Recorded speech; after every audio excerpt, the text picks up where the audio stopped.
Hello everyone, welcome to study smart IAS PCS. आज हम लोग इंटरपर्सनल स्किल स्टार्ट करने वाले हैं सी सैट के लिए। ठीक है, इसी में ही हम लोग साथ में डिसीजन मेकिंग भी कर लेंगे। ठीक है, तो दोनों चीज़ें जो हैं इंटरपर्सनल स्किल और decision making for UP PCS C SAT, ये आपका कवर हो जाएगा। ठीक है, तो चलो स्टार्ट करते हैं हम लोग। तो सबसे पहले तो ये समझ लो इंटरपर्सनल स्किल होती क्या है। इंटरपर्सनल स्किल जैसे नाम से ही समझ में आ रहा है ना, इंटरपर्सनल है ना, मतलब दो लोग जब आपस में बात करते हैं, उन इंटरेक्शन करते हैं, है ना, कम्युनिकेशन करते हैं, तो उसी को ही बोलते हैं इंटरपर्सनल स्किल। ये तो नाम से ही कॉमन है ना, समझ में आता है। तो इसमें देखो ज़्यादा दिमाग नहीं लगाना है सी सैट के लिए। ये टॉपिक तो वैसे बहुत वास्ट है, बट सी सैट में हम लोग को क्वेश्चन सही करने हैं, बस उतना दिमाग लगाना है। ठीक है, तो जो बस लिखा है उसको याद कर लो, बस उससे ज़्यादा और कुछ नहीं आएगा उसमें, है ना। ज़्यादा डीप घुसने की ज़रूरत नहीं है, क्योंकि फिर ये फिलोसफिकल टॉपिक हो जाएगा। ठीक है, तो देखो कभी कभी ऐसे ही पूछ लेते हैं कि किसने क्या कहा है ना। ये जैसे ये चेस्टर बर्नार्ड हैं, इन्होंने क्या कहा है इसी को इंटरपर्सनल स्किल को, कि this is a path of communication, मतलब path of communication should be direct and short as possible, है ना। मतलब जो भी कम्युनिकेशन है वो बिल्कुल डायरेक्ट होना चाहिए और जितना भी शॉर्ट हो सके उतना पॉसिबल। ठीक है, तो ये किसने कहा है? चेस्टर बर्नार्ड ने। बस यही आपको याद रखना है, चेस्टर बर्नार्ड ने ये कहा है। ओके, फिर मिलेट ने कुछ कहा है। मिलेट ने क्या कहा है कि जो इंटरपर्सनल स्किल्स हैं ये ब्लड स्ट्रीम की तरह होती हैं एक एडमिनिस्ट्रेटिव ऑर्गेनाइजेशन में। ठीक है, बस इतना ही याद रखना है। मिलेट ने क्या कहा है? It is like a blood stream of administrative organisation. एक ये फिफ्टनर, इन्होंने क्या कहा है? इन्होंने वही चीज़ कही है कि this is heart of the management. इन्होंने ब्लड की बात करी है, इन्होंने हार्ट की। ठीक है, तो बस ऐसे ही डायरेक्ट याद कर लो कि चेस्टर बर्नार्ड ने क्या कहा है? डायरेक्ट एंड शॉर्ट होना चाहिए। मिलेट ने कहा है ब्लड स्ट्रीम की तरह होना चाहिए, मतलब ब्लड स्ट्रीम होता है। फिफ्टनर ने क्या कहा है? कि हार्ट होता है। ओके, अभी देखो कम्युनिकेशन की बात कर रहे हैं, है ना। तो कम्युनिकेश कहाँ से आया है? ये लैटिन वर्ड कम्युनिस से आया है। कम्युनिस का मतलब क्या होता है? नॉर्मल, है ना। तो वही इसमें एक प्रिंसिपल आता है, किस रूल, है ना। तो ये PYQ भी है, ये पूछा जा चुका है। तो इसमें आपको क्या याद रखना है? इसका फुल फॉर्म याद रखना है बस। ठीक है, किस रूल क्या होता है? Keep it short and simple. ठीक है, मतलब जो भी कम्युनिकेशन है वो बिल्कुल शॉर्ट और सिंपल होनी चाहिए। ठीक है, इसी को हम लोग बोलते हैं किस rule, keep it short and simple. बस इसका फुल फॉर्म ही पूछा गया था PYQ में। ओके, तो बस इतने इतने ईजी क्वेश्चन आते हैं, उसमें ज़्यादा दिमाग लगाना ही नहीं होता है। जो जो बताते जा रहे हैं बस वो पढ़ लो, याद कर लो, 2 बार पढ़ लो, अच्छे से याद हो जाएगा और आपके सारे क्वेश्चन सही हो जाएंगे, इतने सही। ठीक है, अब देखो 6 एसेंशियल फैक्टर्स होते हैं फॉर इफेक्टिव कम्युनिकेशन। क्लियर होना चाहिए, कांस्टेंट फ्लो होना चाहिए बातों में, है ना, एडुकेट बात करनी चाहिए, कंसिस्टेंट होनी चाहिए। ये नहीं कि आधी बात आप कहीं और की कर रहे हो, आधी बात कहीं और की कर रहे हो। कंसिस्टेंट होनी चाहिए, है ना, और एक्सेप्टेबल भी होनी चाहिए। ठीक, फिर देखो, अच्छा ये जैसे अब ये है 6 एसेंशियल फैक्टर्स, तो इनको याद करने की ज़रूरत है क्या? नहीं है, ये तो कॉमन सेंस से भी लगा लोगे, है ना। कुछ अटपटा सा आ गया तो वो ऑड वन आउट करना होगा, बाकी ये तो कॉमन सेंस है, इसको याद करने की ज़रूरत ही नहीं है। जो याद करने वाली चीज़ें हैं वो हम बताते जाएंगे। जैसे ये 3 याद करने वाली चीज़ें थी, फिर एक ये याद करने वाली चीज़ थी, किस रूल। ठीक है, तो जो याद करने वाली चीज़ होगी वो बताते जाएंगे, बाकी सब तो बस ऐसे ही पढ़ने के लिए है, टाइम पास है। ठीक है, अब ये देखो कैरेक्टरिस्टिक्स ऑफ कम्युनिकेशन, ये भी याद करने की चीज़ है क्या? ये तो हम लोग कॉमन सेंस से लगा ही सकते हैं कि कम्युनिकेशन के कैरेक्टरिस्टिक क्या हो सकते हैं। 2 वे प्रोसेस होता है ना। आप अपने दोस्त से बोलो, दोस्त आपसे बोले, है ना। ऐसा तो नहीं है कि आप खुद से ही बात करते रहोगे। ओके, तो ये 2 वे प्रोसेस होता है, डायनेमिक होता है ना, मतलब हर टाइम ये इवॉल्व होता है। फीडबैक और इंटरेक्शन का सिस्टम होता है, जैसे हम हर वीडियो में बोलते हैं आपसे कि आप फीडबैक दो, कमेंट में जाके कमेंट करो, फीडबैक करो, है ना। तो ये डायनेमिक प्रोसेस है। उससे क्या होगा? आपकी फीडबैक से हम लोग समझेंगे कि क्या कहाँ कमी आ रही है ना। तो कांस्टेंट इवॉल्व होंगे हम लोग भी। ठीक है, तो ये डायनेमिक प्रोसेस है। कॉन्टेक्चुअल होता है, हर बात के पीछे कुछ कंटेक्स्ट होता है ना, पर्पस होता है, सिंबॉलिक भी होता है, इरिवर्सिबल होता है। मतलब आपने एक बार कुछ अगर बात बोल दी तो फिर वो मतलब वही बात होती है ना, जैसे तीर निकल जाता है कमान से तो फिर वो वापस नहीं आता है, वैसी चीज़ ही है। अगर आपने एक बार जो बात अपने दोस्त से बोल दी तो फिर वो वापस नहीं आएगी, है ना। कॉन्टीन्यूअस होना चाहिए, है ना। कॉन्टीन्यूअस मतलब होता है, और फिर कॉम्प्लेक्स भी होता है, इनकोडिंग भी होती है, डिकोडिंग होती है, फीडबैक सिस्टम होता है, लूप होता है ना। तो ये काफ़ी कॉम्प्लेक्स प्रोसेस भी होता है। कल्चरल इसका सिग्निफिकेंस भी होता है ना। कोई भी बात होती है वो कल्चर से तो रिलेट करेगी। इंटरेक्टिव भी होती है ना। इसमें बहुत सारी पार्टीज़ इन्वॉल्व हो सकती हैं, हो सकता है 2 पार्टी इन्वॉल्व हो सकता है पूरा ग्रुप इन्वॉल्व हो, है ना। जैसे मास कम्युनिकेशन होता है, उसमें क्या होती है? पूरी ऑडियंस होती है। सिंगल एक स्पीकर होता है, बाकी सब क्या होती है? बाकी सब तो ऑडियंस ही होती है ना। तो ये इंटरेक्टिव प्रोसेस हो गया। फिर देखो कम्युनिकेशन और क्या हो सकती है, साइलेंट प्रेयर, है ना, मतलब आप अपने आप से ही प्रेयर कर रहे हो आंख बंद करके, तो वो भी तो क्या है, वो भी तो कम्युनिकेशन है, कम्युनिकेशन विद गॉड हो गया, है तो वो भी 2 वे प्रोसेस, है ना, साइलेंट प्रेयर है बट है तो 2 वे प्रोसेस, आप गॉड से बात कर रहे हो, है ना। फिर देखो teacher speaking to a people at a public place, वही जो भी ऊपर बताया, है ना, इंटरेक्टिव, वही चीज़ तो ये लिखी है। फिर एक्सचेंज ऑफ आइडियाज़ भी होते हैं कम्युनिकेशन से, है ना, जैसे कि स्टाफ में भी होता है और क्लास में भी होता है, हर जगह ही होता है एक्सचेंज ऑफ आइडिया। तो informal information exchange bye employees, है ना, जैसे एम्प्लॉयज़ कोई भी ऑर्गेनाइजेशन होता है उसमें एम्प्लॉय में एक तो होता है कि मान लो कोई लीडर है या फिर बॉस है, वो बात कर रहा है ना, अपने एम्प्लॉयज़ से, तो ये तो हो गई फॉर्मल वाली, है ना। अब एम्प्लॉय में भी तो बात करेगा कुछ ना कुछ, तो इनफॉर्मल भी तो हो जाएगी, तो वही चीज़ यहाँ पे लिखा है, इनफॉर्मल वाली चीज़। ओके, अब इसमें ये तो कोई याद करने वाली चीज़ नहीं थी, बता रहे हैं ना कि जो आपको बताते जाएं बस वो याद करना। अभी तक हमको क्या याद करना था, एक ये 3 चीज़ ये याद रखनी थी, एक keep it short and simple याद करना था बस। ओके, अब तीसरी चीज़ क्या याद रखनी है कि ये जो कम्युनिकेशन का प्रोसेस है इसका सीक्वेंस याद रखना, सीक्वेंस और इस टर्म्स भी याद रखना, है ना। तो सीक्वेंस क्या है, सबसे पहले इनकोडिंग होती है, मतलब आप जो भी बोलते हो वो पहले इनकोड होता है, फिर वो ट्रांसमिट होता है किसी मीडियम से, है ना, फिर आपके दोस्त के पास जाएगा वो मैसेज, फिर वो डिकोड करेगा उस मैसेज को, है ना, फिर उस मैसेज को समझेगा। ठीक है, मतलब जैसे आपने कुछ भी टाइप किया, मान लो व्हाट्सएप पे आपने कुछ टाइप किया, है ना, कि हेलो हाउ आर यू, है ना, तो ये आपने इनकोडिंग करी है ना, फिर आपने व्हाट्सएप से भेज दिया तो वो ट्रांसमिट हो गया, है ना, फिर उसके व्हाट्सएप में आ गया आपके दोस्त के व्हाट्सएप में, फिर वो उसको डिकोड करेगा उसका व्हाट्सएप, है ना, फिर जब वो पढ़ेगा तो वो उसको अंडरस्टैंड करेगा। ठीक है, तो ये पूरा प्रोसेस होता है, encoding, transmitting, decoding, understanding. Okay, वही चीज़ यहाँ पे लिखी है और कुछ नहीं लिखा है। फिर देखो, एक तो जो कुछ होते हैं ना मैसेज में बहुत ज़्यादा पर्सनल हो जाते हैं, तो this is not a positive communication medium, है ना। बहुत ज़्यादा पर्सनल होने की ज़रूरत नहीं होती है किसी भी मीडियम में, इवन आपका बहुत अच्छा फ्रेंड भी है तब भी बहुत ज़्यादा पर्सनल होना किसी को भी पसंद नहीं होता है। ठीक है, तो बहुत ज़्यादा पर्सनल होना is not a positive communication medium, ये याद रखना है। फिर एक ये आता है शॉर्ट सर्किटिंग मेजर्स, है ना। शॉर्ट सर्किट क्या होता है, जैसे आपको पता होगा शॉर्ट सर्किट इलेक्ट्रिकल टर्म्स में हम बात करें तो वो क्या होता है, जैसे मान लो ये कुछ वायर्स हैं, है ना, अब मान लो अगर यहाँ पे कुछ फ्यूज़ यूज़ हो गया है, बल्ब वगैरह, तो यहाँ से ये पूरा कनेक्शन आउट हो जाएगा, बट अगर ये पैरेलल कनेक्शन है तो ये वाला तो चलता रहेगा, ये भी चलता रहेगा, बीच वाला बस डिस्कनेक्ट हो जाएगा। मान लो यहाँ पे कुछ लगा हुआ तो वो भी डिस्कनेक्ट हो जाएगा। तो वही चीज़ है यहाँ पे कि मतलब जो डिफेक्टिव लाइन होती है उसको शॉर्ट सर्किट कर देते हैं, उसको मतलब हटा देते हैं। ओके, वही चीज़ है यहाँ पे। ओके, फिर देखो एक इनकोडिंग, है ना, ये फर्स्ट प्रोसेस होता है, ये तो बताया ही दिया था, यही मतलब यही है, ये PYQ में आया हुआ है, ये बताया ना, ये आपको याद करना है ना, तो वही यहीं से PYQ भी आया हुआ है। तो वही चीज़ यहाँ पे लिखा है कि इनकोडिंग इसकी फर्स्ट पॉइंट होता है, फर्स्ट स्टेप होता है। ओके, फिर देखो there are 3 main aspects of communication, एक तो इंटरनल कम्युनिकेशन होता है, एक्सटर्नल कम्युनिकेशन होता है और इंटरपर्सनल कम्युनिकेशन होता है ना।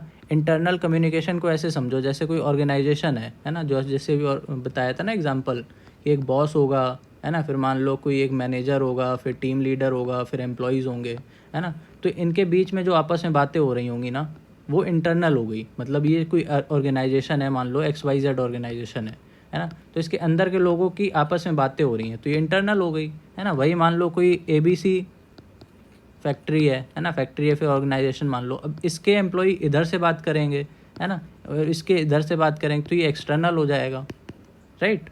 फिर क्या होगा कि इसके जो एम्प्लॉयज़ हैं XYZ और PQR मान लो कोई भी है, तो उनके एम्प्लॉय भी तो आपस में बात कर सकते हैं, तो उनके बीच में जो भी रिलेशन होगा मतलब जो भी कम्युनिकेशन होगा उसको इंटरपर्सनल कम्युनिकेशन बोलेंगे। ठीक है, फिर देखो सोशल स्किल क्या होता है ना। सोशल स्किल मतलब वही है कि सामाजिक जो कम्युनिकेशन होता है उसी को ही सोशल स्किल बोलते हैं, नाम से ही समझ में आ रहा है। ये सब याद करने वाली चीज़ें नहीं है, ये तो बस लिखा हुआ है ना। ये 3 चीज़ें याद करनी थी, मतलब ये भी है तो कॉमन सेंस ही, बट ये पूछ लेता है कभी कभी। ओके, बाकी ऊपर बता ही दिया क्या याद करनी है। अब ये देखो 2 चीज़ें आती हैं, एम्पैथी और सिंपैथी, इन दोनों में डिफरेंस पूछ लेता है ना। एम्पैथी में क्या होता है, आपको अपनी जैसे मान लो कोई आपका दोस्त परेशानी में है ना, तो आप उसकी बात समझ तो रहे हो, आप फील भी कर रहे हो, बट अगर आप उसको शो नहीं कर रहे हो, है ना, तो वो हो गया आपका एम्पैथी। वही सिंपैथी में क्या होता है कि जो भी आप फील कर रहे हो वो उसको आप शो भी कर रहे हो, साथ में मतलब एक्शन भी ले रहे हो, है ना। तो सिंपैथी में क्या हो जाता है, एम्पैथी प्लस एक्शन, है ना, ये हो जाएगा आपका सिंपैथी। समझ गए। तो वही चीज़ यहाँ पे लिखी है, जो फीलिंग्स है वो ट्रांसमिट हो जाती है उस पर्सन तक। मतलब आप एक्शन लोगे तो आपके फ्रेंड को पता चल जाएगा कि हाँ आप भी उसकी दुख दर्द को समझ पा रहे हो, ठीक है। फिर देखो टाइप्स ऑफ कम्युनिकेशन, एक तो मैकेनिकल कम्युनिकेशन हो सकता है ना। मैकेनिकल कम्युनिकेशन में क्या क्या आ जाएगा, देखो जैसे रेडियो में जो कम्युनिकेशन होती है, टेलीफोन में होती है, सेमिनार, ग्रुप ऑफ कम्युनिकेशन, है ना। तो ये सब क्या हो गया, ये सब मैकेनिकल कम्युनिकेशन हो गया, है ना। मतलब जो टेलीफोनिक कम्युनिकेशन होती है टेलीफोन के थ्रू, ओके, वो हो गई आपकी मैकेनिकल। मास कम्युनिकेशन, नाम से ही समझ में आ रहा है मास, है ना, जब बहुत सारे लोगों की बात हो रही हो, है ना। जैसे कि मास कम्युनिकेशन में क्या आ सकता है, टीवी आ सकता है आपका, है ना, रेडियो आ सकता है, न्यूज़पेपर आ सकता है ना। जब मास पब्लिक से आप कोई भी बात शेयर करो तो हो जाएगी, जैसे यूट्यूब ले लो, है ना, ये भी क्या है, ये भी मास कम्युनिकेशन ही तो है ना। फिर कॉग्निशन क्या होता है, ये इंपॉर्टेंट है, याद रखना, PYQ भी आया हुआ है इस पर। कॉग्निशन मतलब होता है नॉलेज को एक्वायर करना, ठीक है। The process of acquiring knowledge is called cognition, मतलब ज्ञान लेना। सिंपल भाषा में समझो हिंदी में, कॉग्निशन क्या होता है, ज्ञान को लेना, अर्पित करना, ठीक है। अब जैसे क्लासरूम में होता है, क्लासरूम में क्या करते हैं बच्चे, ज्ञान ही तो लेते हैं, है ना। तो वो कॉग्निटिव प्रोसेस हो गया, है ना, क्लासरूम वाला। वर्बल कम्युनिकेशन, जो बोल के कम्युनिकेशन की जाए वो वर्बल कम्युनिकेशन हो गई, जो लिख के करी जाए वो रिटन कम्युनिकेशन हो गया, है ना। तो ये सब तो कॉमन है, नाम से ही समझ में आ रहा है। नॉन वर्बल, है ना, मतलब जो बोली ना जाए, जैसे कि बॉडी लैंग्वेज, है ना। जैसे आप सर हिला देते हो, ऊपर नीचे कर देते हो, तो उसका मतलब क्या हो गया, यस हो गया, है ना। तो आपने बोला नहीं यस, बट आपकी बॉडी लैंग्वेज से समझ गए, है ना। आई कॉन्टैक्ट, जैसे कोई गुस्से में घूरता है ना, तो वो उसी से समझ में आ जाता है, ओके। तो यही होती है नॉन वर्बल कम्युनिकेशन। ऐसी विजुअल कम्युनिकेशन भी होती हैं, जैसे ग्राफ और चार्ट का यूज़ करो, प्रेजेंटेशन का यूज़ करो, इन्फोग्राफिक्स का यूज़ करो, है ना। तो ये सब विजुअल कम्युनिकेशन में आ जाएगी। डिजिटल कम्युनिकेशन भी होती है, जैसे social media, instant messaging, video conferencing, ये सब डिजिटल प्लेटफॉर्म हो गए, है ना। इंटरपर्सनल कम्युनिकेशन में क्या आ जाएगा, या तो छोटा ग्रुप होगा, और या तो टीम होगी, या तो फिर मास होगा। ये सब इंटरपर्सनल में ही आ जाता है ना। तो इंटरपर्सनल तो हमारा सब्जेक्ट का ही नाम है, ओके, ये तो हमने समझ ही लिया पहले ही। अब फॉर्मल इनफॉर्मल, ये भी नाम से ही समझ में आ रहे हैं, अभी पहले ही बताया था। जब बॉस और एम्प्लॉय के बीच में बात चले तो वो फॉर्मल हो जाएगी, और जब एम्प्लॉय के बीच में बात चलेगी तब वो इनफॉर्मल हो जाएगी, है ना। तो ये सब बस समझने की चीज़ें हैं, बाकी जो याद करने वाली चीज़ है वो बहुत ही कम है ना। तो देखो, फिर देखो cross cultural communication. Cross cultural नाम से ही समझ में आ रहा है, जब दो अलग अलग कल्चर हैं, है ना, उनके अलग अलग लोगों में बात हो रही है तो उसको क्रॉस कल्चरल कहेंगे, है ना। जब दो डिफरेंट कल्चर्स के इंडिविजुअल के बीच में बातें चल रही हों तो हो जाएगी cross cultural communication. Meta communication, meta communication क्या होगा कि it refers to the underlying message conveyed through non verbal cues, context and tone, ठीक है। मतलब नॉन वर्बल क्यूज़, कंटेक्स्ट और टोन से जो आपको मैसेज मिले वो होगा मेटा कम्युनिकेशन, समझ गए। मतलब आप बोल नहीं रहे हो, लिख भी नहीं रहे हो, लेकिन आपके कहते हैं ना कि आव भाव से समझ में आ जाता है कि इंसान के मन में क्या चल रहा है, तो वही चीज़ है ये मेटा कम्युनिकेशन, ठीक है। फिर देखो की एस्पेक्ट मेटा कम्युनिकेशन के क्या, जैसे नॉन वर्बल है ना, जैसे बताया भी, कोई सरकास्टिक नोन में बात कर रहा है ना, या फिर स्माइल कर रहा है, या फिर क्रॉस आर्म्स वाइल स्पीकिंग, है ना, मतलब ऐसे हाथ को एक के ऊपर एक रख के बैठ जाना, तो वो भी तो एक तरह से सिग्निफाई करता है कि बंदा आप में इंटरेस्टेड नहीं है ना। तो ये सब क्या हो गया, ये सब वही हो गई, नॉन वर्बल क्यूज़ हो गए, ठीक है। टोन ऑफ वॉइस भी वही है, जैसे कोई तेज़ बात कर रहा है, गुस्से में बात कर रहा है ना, तो टोन से ही समझ में आ जाता है कि वो क्या, किस मूड में है ना, वो इंटरेस्टेड है आप में या नहीं है, ठीक है। तो वही चीज़ है ये मेटा कम्युनिकेशन, समझ गए। फिर देखो क्लैरिफिकेशन और फीडबैक, ये तो समझ में आता ही है, क्लैरिफिकेशन देना, फीडबैक लेना, है ना। तो इसमें तो बताने की कुछ चीज़ ही नहीं है। फिर देखो इंटेंट एंड मीनिंग। इंटेंट मतलब क्या होता है, देखो, intent behind the message and the way it is meant to be understood, है ना। मतलब जैसे आप अपने दोस्त को कुछ बोलना चाह रहे हो, तो आप बोलना तो कुछ और चाह रहे हो, बट वो समझ नहीं पा रहा है, मतलब आपका इंटेंट क्या है समझाने का, है ना। क्या आप समझाना चाह रहे हो, क्या आपका मकसद है ना। तो वही हो गया आपका इंटेंट, क्या आप उसको बताना चाह रहे हो, ओके। बट ज़रूरी नहीं है ना आप जो समझाना चाह रहे हो वही आपका दोस्त समझ ले, है ना, हो सकता है वो कुछ और मतलब निकाल ले। तो इंटेंट को क्लियर होना बहुत ज़रूरी है इंटरपर्सनल कम्युनिकेशन स्किल में, कि मतलब आप और आपका जो दोस्त है वो बिल्कुल सेम लाइंस पर होने चाहिए, सेम प्लेटफॉर्म पे होने चाहिए, कि जो आप समझाओ वो एज इट इज़ उसको समझ में आ जाए बिना किसी ट्विस्ट के, ठीक है। अब देखो डायरेक्शन ऑफ कम्युनिकेशन, है ना, कुछ डायरेक्शन भी होंगे, जैसे डाउनवर्ड बताया था, जैसे अभी बॉस अपने मैनेजर से बात करेगा, मैनेजर अपने टीम लीडर से करेगा, टीम लीडर एम्प्लॉई से करेगा, तो ये डाउनवर्ड हो गया। ऐसे ही अपवर्ड इस डायरेक्शन में जाएगा वो अपवर्ड हो जाएगा, है ना। और प्लेन में क्या हो जाएगा, जैसे एक एम्प्लॉई से बात कर रहा है ना, या तो एक टीम लीडर दूसरा टीम लीडर से बात कर रहा है, तो ये हो गया प्लेन, है ना। अब डायगनल में क्या हो जाएगा, डायगनल में जैसे मान लो ये कोई ऑर्गेनाइजेशन है XYZ, है ना, ऐसी कोई दूसरी होगी, इसमें भी होगा एक टीम लीडर, इसमें मैनेजर होगा, बॉस होगा, एम्प्लॉई होगा, है ना। तो इसका टीम लीडर इसके मैनेजर से बात करे, इसका मैनेजर इसके टीम लीडर से बात करे, है ना। तो इस टाइप का जो रिलेशन होता है वो हो जाता है डायगोनल कम्युनिकेशन, समझ गए। ओमनी डायरेक्शनल क्या हो जाएगा कि इसमें सारे डायरेक्शन में होता है, कोई किसी से भी बात कर रहा है, ऐसी कोई रेस्ट्रिक्शन नहीं है। ओके, अब इंट्रा स्केलर कम्युनिकेशन, ये क्या होता है, दो लोगों के बीच में जो कि इक्वल बॉन्ड में है ना। मतलब दो ऐसे लोग जिनके जिसमें इक्वली बॉन्डेड हैं आपस में, उसके बीच में जो कम्युनिकेशन होगा वो होगा इंट्रा स्केलर कम्युनिकेशन, समझ गए। फिर देखो एक होता है लेटरल कम्युनिकेशन, है ना। अब ये लेटरल कम्युनिकेशन क्या चीज़ है कि जब सेम ग्रुप में लोगों की बात होती है ना, मतलब सेम ग्रुप के कुछ लोग हैं, उनके बीच में जो बातें चल रही हैं वो होती हैं लेटरल कम्युनिकेशन, है ना। ये जो सेम ग्रुप की बातें होती हैं लेटरल कम्युनिकेशन, इससे टाइम बचता है ना, और कोऑर्डिनेशन भी बेटर होता है ना। अब जैसे एम्प्लॉई हैं आपके बहुत सारे, है ना, तो अगर वो आपस में उनके बीच में अच्छी बॉन्डिंग होगी, है ना, तो वो अब अच्छे से काम कर पाएंगे, अच्छे से कोऑर्डिनेट कर पाएंगे आपस में, है ना। तो इससे टाइम भी बचता है, कोऑर्डिनेशन भी होता है, किससे, लेटरल कम्युनिकेशन। ये कहाँ पे होता है, सेम ग्रुप के लोगों में होता है। ओके, फिर देखो वर्बल कम्युनिकेशन, है ना, बता ही दिया था। जैसे कि क्या होता है, इसमें एक ऑब्स्टिकल आएगा कि पुअर हियरिंग, है ना, कोई आपकी बात सुनता ही नहीं है, तो वो वर्बल कम्युनिकेशन का ऑब्स्टिकल हो जाएगा, है ना। फिर इसमें क्या होता है, कन्वर्सेशन होगी, लिसनिंग होगी, गेस्चर्स भी यूज़ होंगे। ओके, तो वही सब है, इसमें कुछ ऐसा बताने लायक नहीं है। फिर देखो कि वर्बल कम्युनिकेशन इसमें क्या क्या होता है, वही सब दोबारा लिखा है, लिसनिंग, राइटिंग, क्लैरिटी होनी चाहिए, कॉन्फिडेंस, फीडबैक, एडेप्टेबिलिटी, है ना, इंटरपर्सनल स्किल तो होता ही होता है। ओके, तो इसमें भी कुछ याद करने वाली चीज़ नहीं है। फिर नॉन वर्बल हो गया, है ना, इसमें बताया था फेशियल एक्सप्रेशन होता है, बॉडी लैंग्वेज होती है ना, ग्राफिकल डिस्प्लेज हो गया, तो ये सब होता है इसमें, है ना, मतलब बोल के नहीं बट थ्रू इंडिकेशंस आपको बताया जाए। ओके, अब ये देखो इसके लिए नॉन वर्बल कम्युनिकेशन के लिए जो भी दो लोगों के बीच में बात चल रही है वो सेम कल्चरल के बैकग्राउंड के होने चाहिए, है ना, तभी तो समझ में आएगा। मान लो जैसे अगर आप है ना, आप कुछ एक्ट कर रहे हो, फॉर सपोज मान लो आप दिया जला रहे हो घर में, है ना, और आपको एक कोई आपका दोस्त है ना, वो जर्मनी का है, तो वो समझेगा ही नहीं कि आप क्या करना चाह रहे हो, है ना। तो उसके लिए आपको पहले कल्चरल बैकग्राउंड सेम होना चाहिए, तब तो आपकी नॉन वर्बल कम्युनिकेशन काम आएगी। ओके, अब एक होता है पैरा लैंग्वेज, है ना। तो पैरा लैंग्वेज देखो क्या होता है, ये जब एक्चुअल जो वर्ड्स है ना, उसको ना बोल के कुछ और इंडिकेशन के थ्रू बताया, जैसे अभी हम लोग ने ऊपर पढ़ा था ना मेटा कम्युनिकेशन, वैसे ही है ये पैरा लैंग्वेज, है ना।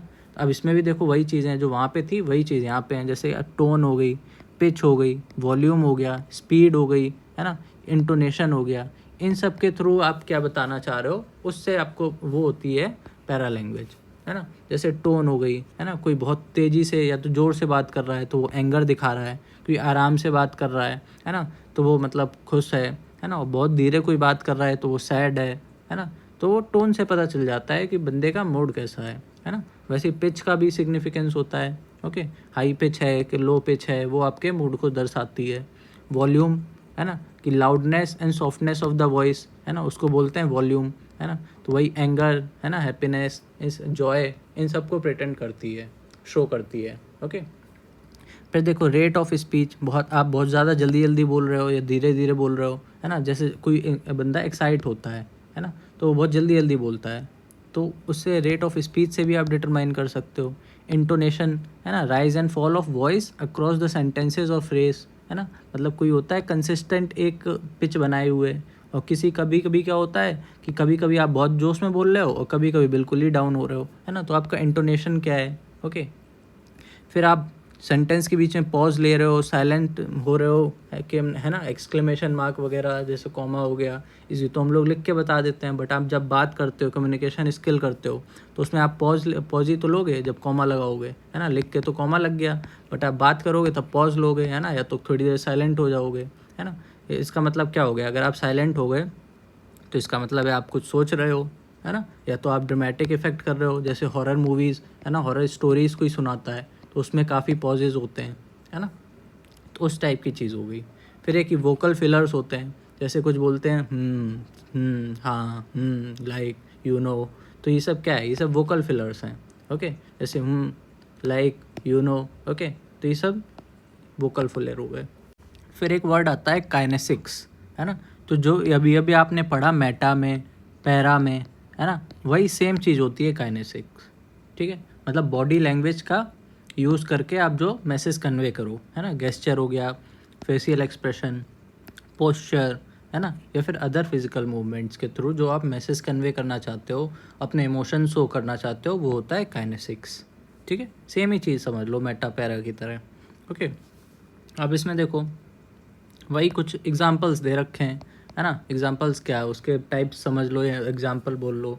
जैसे नॉन वर्बल कम्युनिकेशन में बॉडी लैंग्वेज, है ना, गेस्चर आ जाता है, इसमें पोस्चर आ जाता है, मूवमेंट आ जाता है, फेशियल एक्सप्रेशन आ जाते हैं, है ना, आई कांटेक्ट, टोन हो गया, प्रॉक्सिमिक्स। प्रॉक्सिमिक्स क्या होता है कि मतलब जैसे कभी कभी आपने देखा होगा, कभी कभी क्या मतलब क्या होता है, जैसे आप यूएस में चले जाओ, है ना, तो वहाँ पे दो दोस्त बात करेंगे तो बिल्कुल पास आके बात करते हैं, जबकि आप देखोगे और कंट्रीज़ में, मान लो रशिया में मान लो, है ना, तो उसमें वो डिस्टेंस थोड़ी दूर रहती है, मतलब एक एटिकेट्स बोल लो या फिर उनका मतलब नॉर्मल है वो, ऐसा कुछ अजीब बात नहीं है।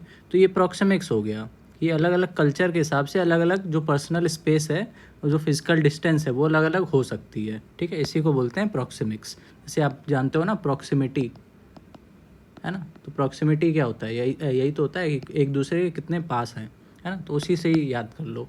ओके, हैप्टिक्स, है ना, जैसे किसी किसी की आदत होती है बातों बातों में बहुत ज़्यादा टच करते हैं, है ना, तो वो हो गया हैप्टिक्स। फिर अपीयरेंस, है ना, ड्रेस कैसी है, ग्रूमिंग कैसी है, ओवरऑल हाइजीनिक है या नहीं है ना, फिजिकल प्रेजेंटेशन कैसा है, ये सब अपीयरेंस में आ जाएगा। आर्टिफैक्ट्स, है ना, ऑब्जेक्ट्स और सिम्बल्स दैट कन्वे मैसेजेस, वो हो जाएंगे आपके आर्टिफैक्ट्स। ओके, तो ये सब किसके पार्ट हैं, ये सब नॉन वर्बल के पार्ट हैं। अब देखो नॉन वर्बल सिग्नल्स, है ना, मतलब आप बोल नहीं रहे हो बट आप सिग्नल के थ्रू कुछ बता रहे हो। जैसे अगर आप पेन स्लैम करते हो, है ना, टेबल पर पेन को स्लैम करते हो, तो इसका मतलब क्या है, आप क्या शो करना चाहते हो, आप अपनी फ्रस्ट्रेशन शो करना चाहते हो, मतलब आप किसी चीज़ से एनॉय हो, परेशान हो, है ना, तभी तो आप पेन पटकते हो टेबल पे। स्काउलिंग, स्काउलिंग का मतलब क्या है कि आप किसी चीज़ को डिसलाइक कर रहे हो, है ना, आपको पसंद नहीं आ रहा है वो चीज़, है ना, एंगर आपको हो रहा है, गुस्सा आ रहा है, इसी वजह से तो आप स्काउलिंग करोगे, है ना। अब अगर लीनिंग ड्यूरिंग कम्युनिकेशन, इसके भी दो टाइप्स होते हैं, है ना, ये पूछता है, ये सब याद रखना है ना, कि किसका मतलब क्या होता है, स्लैमिंग ऑफ पेन का मतलब क्या है, स्काउलिंग का मतलब क्या है। अगर आप फॉरवर्ड लीन करते हो, मतलब आगे झुक के बैठते हो, है ना, जैसे मान लो आप अपने दोस्त से बात कर रहे हो, है ना, बीच में टेबल है और यहाँ पे आपका दोस्त बैठा है, तो यहाँ पे आप चेयर पे बैठे हुए हो, है ना, तो अगर आप आगे झुक के बैठोगे, इसका मतलब है कि आप उसके बातों में इंटरेस्ट ले रहे हो, है ना, आप ध्यान से सुन रहे हो उसकी बातों को। वही क्या होता है, आप चेयर पे पीछे होकर आराम से बैठ रहे हो ऐसे फैल के, है ना, तो इसका मतलब आप इंटरेस्ट नहीं ले रहे हो, आप बोर हो रहे हो उस बंदे से। ठीक है, तो ये मतलब होता है फॉरवर्ड और बैकवर्ड लीनिंग का। ओके, तो इन दोनों का मतलब याद रखना, ये पूछ लेता है। फॉरवर्ड मतलब लाइक और बैकवर्ड मतलब डिसलाइक। ठीक है, eye contact is an example of non verbal, है ना, ये तो बता ही दिया था, ये तो वैसे भी कॉमन सेंस है ना, ये PYQ है।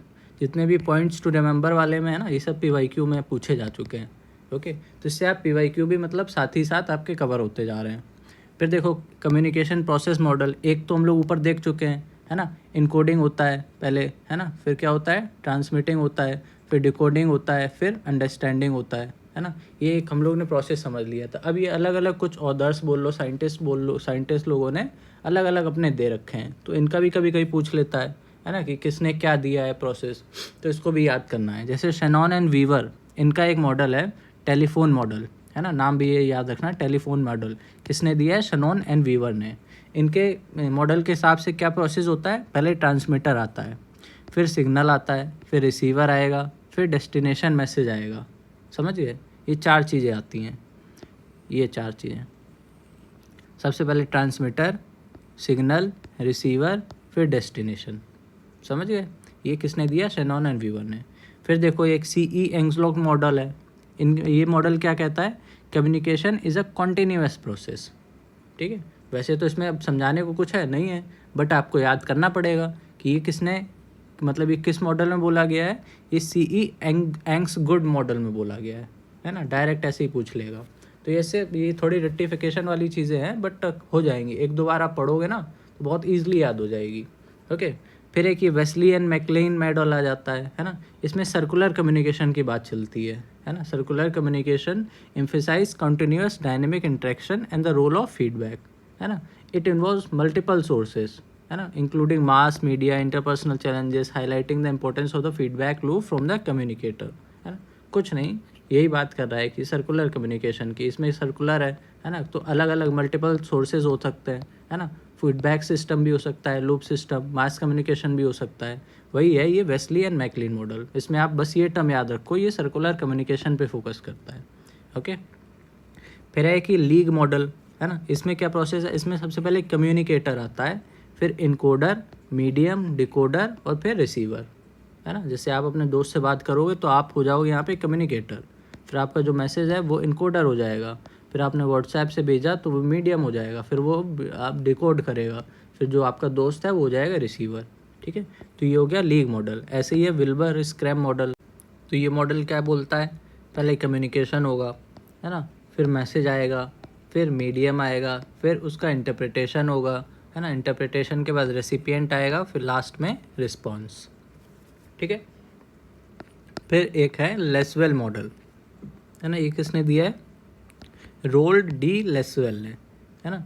ये क्या बोलते हैं, this is the verbal model of communication process, Lasswell's questions, who says, by what means said, who is called, what effects, है ना। मतलब बोलते हैं कि कोई भी अगर कम्युनिकेशन हो रहा है तो उसमें ये चीज़ें जानना ज़रूरी है कि कौन बोल रहा है ना, क्या बोल रहा है, किस मीन से बोल रहा है ना, हु इज़ कॉल्ड, है ना, एंड व्हाट इफेक्ट्स। इन क्वेश्चनों को अगर वो कम्युनिकेशन फॉलो कर रहा है तो फिर वो वर्बल मॉडल ऑफ कम्युनिकेशन है। ओके, फिर देखो कुछ एक्सप्रेशंस होते हैं, है ना, और उनके मीनिंग क्या होते हैं, ये इंपॉर्टेंट है ना। इससे क्वेश्चन आता ही आता है हर साल, है ना, तो इसको ध्यान से पढ़ लेना। वैसे तो इजी है, एक बार पढ़ोगे एक ही बार में याद हो जाएगा, है ना। इतने सारे हैं बट एक बार पढ़ोगे बस उसी में याद हो जाएगा।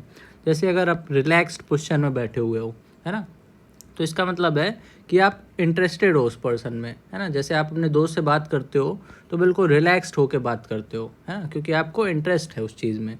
फिर आर्म्स को अगर रिलैक्स कर रहे हो, है ना, तो इसका मतलब भी है कि आप सिंसियर और ओपन होकर बात कर रहे हो। अच्छा, आप आई कांटेक्ट कर रहे हो, है ना, इसका मतलब भी है कि आप आई कांटेक्ट तो तभी करोगे ना जब इंटरेस्ट लोगे। अगर आप किसी से आंख चुरा रहे हो, इसका मतलब है आप उसमें इंटरेस्टेड नहीं हो, है ना। तो ये सब कॉमन सेंस है लेकिन इंपॉर्टेंट है, पीवाईक्यू में पूछते हैं ये। ठीक है, अब देखो नॉडिंग, है ना। नॉडिंग का मतलब भी इंटरेस्ट है। जैसे आप किसी से बात करते हो तो बोलते हो हाँ हाँ हाँ, मतलब उसके हाँ में हाँ मिलाते हो, तो इसका मतलब है आप इंटरेस्टेड हो। Okay, leaning forward, leaning back बता ही दिया, है ना। स्टैंड अपराइट रिफ्रेस्ड, ये कॉन्फिडेंस का सिंबल है ना। तो वैसे ये बहुत सारे हैं, इसको बस एक बार रीड कर लेना, बहुत ही ईजी है ना। एक बार बस रीड करोगे तो बस एक ही बार में समझ में आ जाएगा, है ना। फिर देखो determinant element of proximity in communication, है ना। तो इसमें देखो क्या है, इसमें हम लोग ऑलरेडी बात कर चुके हैं ना। प्रॉक्सिमिटी मतलब क्या होता है, क्लोजनेस, है ना, फिजिकल क्लोजनेस जितनी होगी, है ना, फिजिकल एंड इमोशनल क्लोजनेस, उसी की ये बात हो रही है कि कहीं कहीं कंट्री में बिल्कुल पास आके लोग बात करते हैं, कहीं पे ये अच्छा नहीं माना जाता है ना, कहीं पे दूर रह के ही बात करते हैं। तो ये एटिकेट्स होते हैं अपने अपने, ऐसा नहीं है कि इसमें कुछ गलत है कि बहुत पास आके बात कर रहे हैं तो, बट वहाँ का ये कल्चर है। ठीक है, तो वही चीज़ है यहाँ पे। अच्छा, इसमें एक हिंड्रेंस होता है, ये ज़रूर याद रखना, है ना, प्रॉक्सिमिटी वाले सिचुएशन में, distortion of individual sensory organs, है ना। मतलब अगर इंडिविजुअल के सेंसरी ऑर्गन अगर ठीक से काम नहीं कर रहे होंगे तो इस केस में हिंड्रेंस बन जाएगा। ओके, फिर देखो कैरेक्टरिस्टिक्स की बात कर रहा है, characteristics of psychological communication model, है ना। तो ये क्लोज्ड लूप सिस्टम होता है, ये याद रखना, क्लोज्ड लूप सिस्टम होता है। जैसे कि एग्जांपल क्या है इसका, क्लोज्ड लूप सिस्टम का, एक एम्प्लॉई है मान लो, है ना, उसको फीडबैक मिलता है मैनेजर से, है ना, परफॉर्मेंस के हिसाब से। अब वही है कि जैसे the employ process the feedback internally and makes adjustment based on their understanding, ठीक है, and then reports back with the updated performance और फर्दर क्वेश्चंस। तो ये पूरा क्लोज सिस्टम हो गया। जैसे मान लो ये एम्प्लॉई है ना, ये मैनेजर है, इसने इसको फीडबैक दिया, है ना, फिर इसने उसको एनालाइज किया, अपडेट किया, है ना, उसमें कुछ इंप्रूवमेंट किया, फिर इसने वापस से मैनेजर को रिस्पॉन्ड किया। तो ये पूरा क्लोज सिस्टम बन गया। ओके, इसी की बात चल रही है। अब इसमें भी कुछ PYQs, है ना, इंपॉर्टेंट पॉइंट्स हैं। इसमें ये पढ़ लेना वैसे तो सिंपल ही है, काफ़ी कुछ हम लोग कर भी चुके हैं। जैसे ये देखो, keep it short and simple already कर चुके हैं, डायगोनल कम्युनिकेशन ऑलरेडी कर चुके हैं, है ना। तो ये सब हम लोग ऑलरेडी कर चुके हैं, बस एक बार रीड कर लेना, ठीक है। अब जैसे इसमें टेलीफोन है, टेलीफोन कैसा कम्युनिकेशन है, ये मैकेनिकल कम्युनिकेशन है, ओके।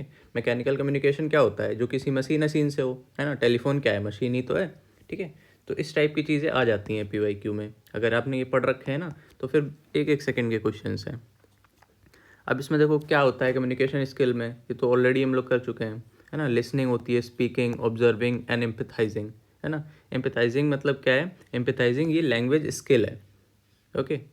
तो it means the development of 4 basic skills. किसकी बात चल रही है, कम्युनिकेशन स्किल्स की। एम्पथाइज हम लोग एम्पैथी और सिंपैथी पढ़ चुके हैं ना, एम्पैथी एंड सिंपैथी, है ना। ये दोनों टर्म बहुत ज़्यादा इंपॉर्टेंट है, इसको याद रखना। अब यही देख लो, जैसे लिसनिंग वाली जो चीज़ है ना, तो उसको हम लोग क्या बोलेंगे, सिमेंटिक, है ना। सिमेंटिक लैंग्वेज हो गई वो।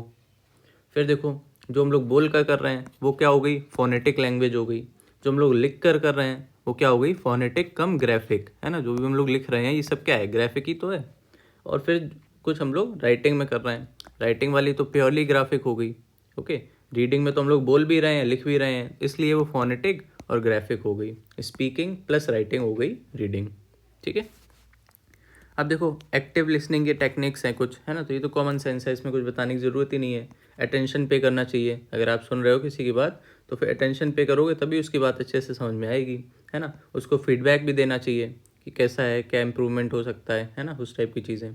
और कोई हमको जजमेंट नहीं करनी चाहिए, जजमेंट से हम लोग को डिफ़र करना चाहिए, है ना। क्योंकि उसके थ्रू में हम लोग जाके देखेंगे तभी उसकी सिचुएशन बेटर अंडरस्टैंड कर सकेंगे। इस वजह से जजमेंट से बचना चाहिए अगर एक्टिव लिसनिंग और प्योर मतलब अच्छे से कम्युनिकेशन करनी है, ठीक है।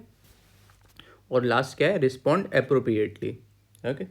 अब देखो, कुछ बैरियर्स होते हैं एक्टिव लिसनिंग में, कुछ बैरियर्स होते हैं, इसको बस देख लो, आना नहीं है ये, बस देख लो। जैसे कि क्या वोकैबुलरी है किसी की अच्छी नहीं है ना, तो वो लिंग्विस्टिक बैरियर हो जाएगा। अगर बहुत ज़्यादा दूर हैं दो लोग, है ना, तो वो स्ट्रक्चरल बैरियर हो गया, है ना। और कोई अगर बहुत ज़्यादा जल्दी में है, हेस्ट में है, हेक्टिक मतलब बहुत बिजी शेड्यूल है उसका, वो टाइम नहीं दे पा रहा है दूसरे बंदे को, ओके। तो ये क्या है, ये इकोलॉजिकल बैरियर हो जाएगा, ओके। और फिर लास्ट में क्या है, क्लेमर, ये क्या हो जाएगा, इन्वायरमेंटल बैरियर, ठीक है। तो ये 4 तरह के बैरियर्स होते हैं एक्टिव लिसनिंग के, ओके। फिर देखो, अब ये थेरेपेटिक कम्युनिकेशन क्या होता है ना। It is a strategy commonly used to improve therapeutic communication is called active listening, है ना। तो बस यही चीज़ है। थेरापेटिक कम्युनिकेशन क्या हो गया यहाँ पे, ये देखो लिखा हुआ है, a technique use to build trust and facilitate effective dialogue in health care settings promoting patient wellbeing and understanding. समझ गए, जैसे जो पेशेंट है और डॉक्टर है उसके बीच में जो ट्रस्ट है ना, उसके बीच में जितनी भी कम्युनिकेशन हो रही है, ये सब होता है थेरापेटिक कम्युनिकेशन, समझ गए। अब जैसे इसमें क्या एक्टिव लिसनिंग का ही क्यों हो सकता है, क्योंकि वही बात है ना, जब पेशेंट पहली बार आएगा वो डॉक्टर को अपनी सारी चीज़ें बताएगा, है ना। अगर डॉक्टर एक्टिव लिसनिंग ही नहीं कर रहा होगा तो उसकी प्रॉब्लम को समझ ही नहीं पाएगा, है ना। वही बाद में जब डॉक्टर उसको प्रिस्क्राइब करेगा जो भी चीज़ें पेशेंट को, अगर वो अच्छे से नहीं सुन रहा होगा तो फिर सुबह की जो भी डोज़ है वो शाम को लेगा, शाम की डोज सुबह लेगा, तो वो भी फिर हार्मफुल हो जाएगा, ठीक है। तो इस वजह से एक्टिव लिसनिंग में ये थेरेपेटिक कम्युनिकेशन बहुत ज़रूरी है, ओके। तो वही सब यहाँ पे देखो लिखा हुआ है, उसके क्या क्या पार्ट्स हो सकते हैं थेरेपेटिक कम्युनिकेशन के। एक तो ह्यूमन होना चाहिए, है ना, इन्फॉर्मेशन अच्छे से क्लियर होनी चाहिए, रिफ्लेक्शन, है ना, repeating back the feeling, idea और मैसेज कन्वेड, है ना, ब्रॉड ओपनिंग होनी चाहिए, ओके। जैसे कि एग्जाम्पल ही से समझ लो, ये can you tell me more about how you are feeling today. तो ये ब्रॉड ओपनिंग है ना, मतलब बहुत ही ब्रॉड क्वेश्चन है, कैसा भी इसका आंसर हो सकता है, इंस्टेड ऑफ जस्ट येस और नो क्वेश्चन, है ना। समझ गए, उसको अच्छे से उसको एक्सप्लेन करना है उस क्वेश्चन को, तो ये ब्रॉड ओपनिंग हो गया। क्लैरिफिकेशन होना चाहिए, रीस्टेटिंग, है ना, जो भी मेन थीम है उसको रिपीट करना चाहिए, जैसे हम लोग जीएस आंसर्स में भी करते हैं ना, जो भी क्वेश्चन में पूछा गया है उसको बार बार रीस्टेट करो ताकि एग्जामिनर को लगे कि हाँ आप भटके नहीं हो टॉपिक से, ओके। वही चीज़ यहाँ पे है, फोकस, है ना, ये तो ऑब्वियसली कम्युनिकेशन में ज़रूरी है। फिर देखो, एक ऑर्गेनाइजेशन में कम्युनिकेशन कैसे होती है, इसमें बस आपको एक चीज़ याद रखनी है, ये सब तो बोल बच्चन बातें हैं, सिर्फ एक चीज़ याद रखो, ये ग्रेप वाइन क्या होता है ना। तो ग्रेप वाइन बोलते ही इसी को है, इसी की डेफिनेशन समझ लो। कम्युनिकेशन होती है ना जो भी किसी भी ऑर्गेनाइजेशन में बिटवीन एम्प्लॉई, है ना, उसको बोलते हैं ग्रेप वाइन, ठीक है। तो एम्प्लॉय के बीच में हो रही है, तो ये कैसी कम्युनिकेशन हो जाएगी, ये इनफॉर्मल कम्युनिकेशन हो जाएगी, है ना। तो वही चीज़ हो गई ये ग्रेप वाइन। अब देखो ये आ चुका है, ये PYQ में काफ़ी बार पूछ चुके हैं कि ग्रेप वाइन क्या होता है, ठीक है। तो ये क्या हो गई, informal communication between employ of any organisation. समझ गए। फॉर्मल कम्युनिकेशन समझ में आता है, जो भी मैनेजर और एम्प्लॉय के बीच में होगा, है ना, बॉस और मैनेजर के बीच में होगा, ये सब कैसी कम्युनिकेशन होगी, ये सब फॉर्मल कम्युनिकेशन होगी। अब इसके भी देखो कुछ टाइप्स होते हैं, ये हम लोग ऑलरेडी कर चुके हैं, है ना। एक तो वर्टिकल होगा, बॉस और मैनेजर के बीच में, अपवर्ड होगा, है ना, मैनेजर जब बॉस से बात करेगा, डाउनवर्ड होगा जब बॉस मैनेजर से बात करेगा, या फिर मैनेजर एम्प्लॉय से बात करेगा, और हॉरिजॉन्टल मतलब एम्प्लॉय में करेगा, या फिर एक मैनेजर दूसरे मैनेजर से करेगा, उस टाइप की चीज़ हो जाएंगी हॉरिजॉन्टल। ओके। अब देखो एडवांटेजेस क्या होते हैं, एक बार देख लेना, आएंगे नहीं बट देख लेना एडवांटेजेस क्या होते हैं फॉर्मल कम्युनिकेशन के। एक तो ये चैनल इस्टेब्लिश करता है ना, यूनिफॉर्मिटी रहती है पूरे स्ट्रक्चर में, कम्युनिकेशन में, और एक पूरा स्ट्रक्चर्ड प्रोसेस रहता है, और सारे जितने भी कम्युनिकेशन होते हैं ना, उसका एक रिकॉर्ड बना के रखता है, ताकि मतलब बाद में ट्रैक कर सकें कि किसकी रिस्पॉन्सिबिलिटी थी, है ना, कौन इसका चार्ज लिए था, ताकि लास्ट में अगर कुछ गड़बड़ हो जाए तो किस पे अकाउंटेबिलिटी डालेंगे। तो जो भी कम्युनिकेशन होगी तो उसका एक रिकॉर्ड रखा जाता है, ओके, ट्रैक करने के लिए। अब इसके कुछ डिसएडवांटेज भी हैं, जैसे टाइम कंज्यूमिंग हो जाता है, पहले एम्प्लॉई अपने टीम लीडर को बताएगा, टीम लीडर मैनेजर को बताएगा, मैनेजर फिर बॉस को बताएगा, तो ये काफ़ी टाइम कंज्यूमिंग हो जाता है, ओके, और बहुत ही रिजिड है, ओके, और कॉम्प्लेक्स भी है काफ़ी, इसमें काफ़ी प्रोटोकॉल्स वगैरह फॉलो करने पड़ जाते हैं, इसलिए काफ़ी कॉम्प्लेक्स हो जाता है। तो ये सारे डिसएडवांटेजेस हो गए फॉर्मल कम्युनिकेशन के, ओके। अब इसमें देखो, इसमें एक ये जॉर्ज आर टेरी हैं, ये बोलते हैं ब्रॉडली इन्होंने क्लासिफाई कर रखा है कम्युनिकेशन फंक्शंस को, उनके हिसाब से क्या क्या आता है इसमें, इन्फॉर्मेशन आएगी, मोटिवेशन आएगा, इमोशनल एक्सप्रेशन और कंट्रोल आएगा, ठीक है। तो बस यही याद रख लेना, ये 4 कम्युनिकेशन फंक्शन किसने दिए हैं, जॉर्ज आर टेरी।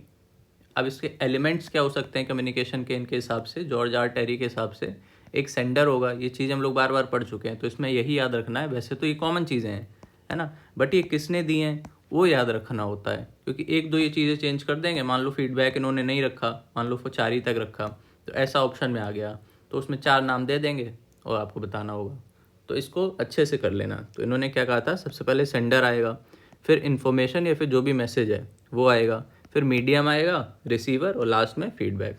मोर और लेस सबका सेम ही है, एक दो चीज़ें इधर हैं, बस उसी वजह से याद करना पड़ेगा, ओके। फिर देखो टाइप्स ऑफ कम्युनिकेशन, है ना, डिपेंडिंग ऑन मीडियम के हिसाब से अगर देखें तो एक तो ओरल हो सकता है, बोल के हो सकता है, या तो लिख के हो सकता है, और या तो सिंबल में हो सकता है ना, जो हम लोग ने पहले देखी थी ना पैरा लैंग्वेज, तो वो क्या है, यही तो है सिंबॉलिक लैंग्वेज, जैसे हम लोग इशारों में जो बातें करते हैं ना, वो क्या हो गई, वो सिंबॉलिक लैंग्वेज हो गई, ओके। अब बेस्ड ऑन, ये तो मीडियम था, अब बेस्ड ऑन फ्लो भी होता है, ये भी हम लोग ऑलरेडी कर चुके हैं, डाउनवर्ड, अपवर्ड, हॉरिजॉन्टल और इनफॉर्मल, ओके। इसी को हम लोग क्या बोलते हैं, इनफॉर्मल कम्युनिकेशन, ग्रेप वाइन, है ना, ये ऑलरेडी हम लोग कर चुके हैं। फिर देखो अब इसमें वही है, देखो क्या बोल रहे हैं, मिलेट के हिसाब से, जो स्टार्टिंग में हम लोग ने मिलेट पढ़ा था ना, वही ये बोल रहे हैं, important uses of conference method in organisation, ठीक है, मतलब कॉन्फ्रेंस का क्या रोल है ऑर्गेनाइजेशन में फॉर कम्युनिकेशन, उसकी बात ये कर रहे हैं मिलेट। तो क्या है, प्रॉब्लम आइडेंटिफिकेशन होती है इससे, प्रॉब्लम सॉल्व होती है, डिसीजन सपोर्ट होता है ना, क्योंकि सारे मेंबर्स इन्वॉल्व होते हैं, बॉस से लेके एम्प्लॉय तक, ओके। तो तुरंत इसका रेजोल्यूशन निकल आता है कॉन्फ्रेंस में ही। टीम की यूनिटी होती है, परफॉर्मेंस इवेल्युएट होता है, और इन्फॉर्मेशन एक्सचेंज होती है। तो ये सब कॉमन चीज़ें हैं, ये याद करने की ज़रूरत है नहीं है ना। बस इसमें क्या याद रखना कि ये जो कॉन्फ्रेंस मेथड दिया था, ये किसने दिया था, मिलेट ने, ओके। फिर देखो फीडबैक हमको पता ही है क्या होता है, in an organisation obtain through upward communication, है ना, external communication and parallel communication. Main routes in the organisation formal communication and informal, मतलब दोनों में ही होती है, फॉर्मल में भी होती है, इनफॉर्मल में भी होती है, ऑब्वियस सी बात है, फीडबैक तो दोनों में ही होगा, okay. And communication is the heart of organisation, ये किसने कहा था, इन्हीं ने कहा था, ये मिलेट ने, है ना, स्टार्टिंग में हम लोग ने फर्स्ट पेज पर पढ़ा था ये। अब देखो अथॉरिटी, है ना, अथॉरिटी क्या होती है, it denotes the state granting power, okay. Authority मतलब ही है कि जिसके पास पावर होगी उसी के ही चलेगी, तो वही समझ लो ये, बाकी इसमें ऐसा कुछ बताने लायक नहीं है। अब लीडरशिप क्या होता है ना, effective leadership often involves a mix qualities, skills and behaviour, है ना, मतलब लीडरशिप होती है कि अगर मान लो कोई क्राइसिस आ जाए, है ना, तो उसको आप कितने अच्छे से हैंडल कर सकते हो, अपनी टीम को आप कितने अच्छे से मैनेज कर रहे हो, जो भी आपका विज़न है ना, उसको आप कितने अच्छे से मतलब फॉलो कर रहे हो, कितने अच्छे से उसके टारगेट्स अचीव कर रहे हो। ओके, तो इसी को ही हम लोग बोलते हैं लीडरशिप। अब इन्होंने देखो क्या कहा है, डोनाल्ड पेल्स ने, ability and support of a manager और a leader paves the way for effective relationships, clear communication with employees और सबॉर्डिनेट्स, है ना। This principle is called Pelz effect. Okay, इनका नाम था पेल्स, इसी पे इन्होंने रख दिया है नाम पेलन effect. Okay, the support of superior combined with appropriate upward influence. कि किसकी बात कर रहे हैं, ये लीडरशिप की ही बात कर रहे हैं, ठीक है। अब देखो टाइप्स ऑफ लीडरशिप होती है ना। एक तो होती है लीड एडवाइजरी लीडरशिप, है ना। इसमें क्या होता है, जो भी लीडर होता है वो अपने टीम मेंबर्स की सुनता है, मतलब जितने भी वो है ना टीम मेंबर्स, वो सब एडवाइस दे सकते हैं लीडर को, फिर लीडर जाके अपने मैनेजर को बताएगा, उस टाइप की चीज़ें होती हैं इसमें advisory leadership. Okay, the leader listens to team members ideas and suggestions but retains final decision making authority and does not delegate responsibility और ऑथराइजेशन टू देम। समझ गए, मतलब उनके जितने भी आइडियाज़ होंगे आपके टीम मेंबर्स के, वो तो आप लोगे, बट जो भी आपका फाइनल डिसीजन है वो आपका खुद का होगा। ओके, और जितनी भी रिस्पॉन्सिबिलिटी है वो आप खुद के पास रखोगे। ओके, आप पास ऑन नहीं करोगे अपने टीम मेंबर्स को। तो इसी वजह से इसका नाम एडवाइजरी है, सिर्फ इसमें एडवाइस ली जाती है। ओके, फिर देखो फिलेंथ्रोपिक, है ना। फिलेंथ्रोपिक में क्या है, this leadership style gives importance to the ideas but the final authority to take decisions rest with the leader of the team. Similar बात हो रही है, यहाँ पे भी हम लोग आइडियाज़ एंड सजेशंस ले रहे थे, यहाँ पे भी आइडियाज़ ले रहे हैं, और यहाँ पे भी देखो फाइनल डिसीजन लीडर का ही था, वही यहाँ पे भी है। Okay, ability to guide influence and inspire individuals who grows towards achieving goals, है ना। तो वही चीज़ है, दोनों लगभग सेम ही है, एडवाइजरी एंड फिलेंथ्रोपिक। अब देखो कंजर्वेटिव स्टाइल, है ना, नाम से ही समझ में आ रहा है, जिसमें कंजर्वेटिव अप्रोच होगी।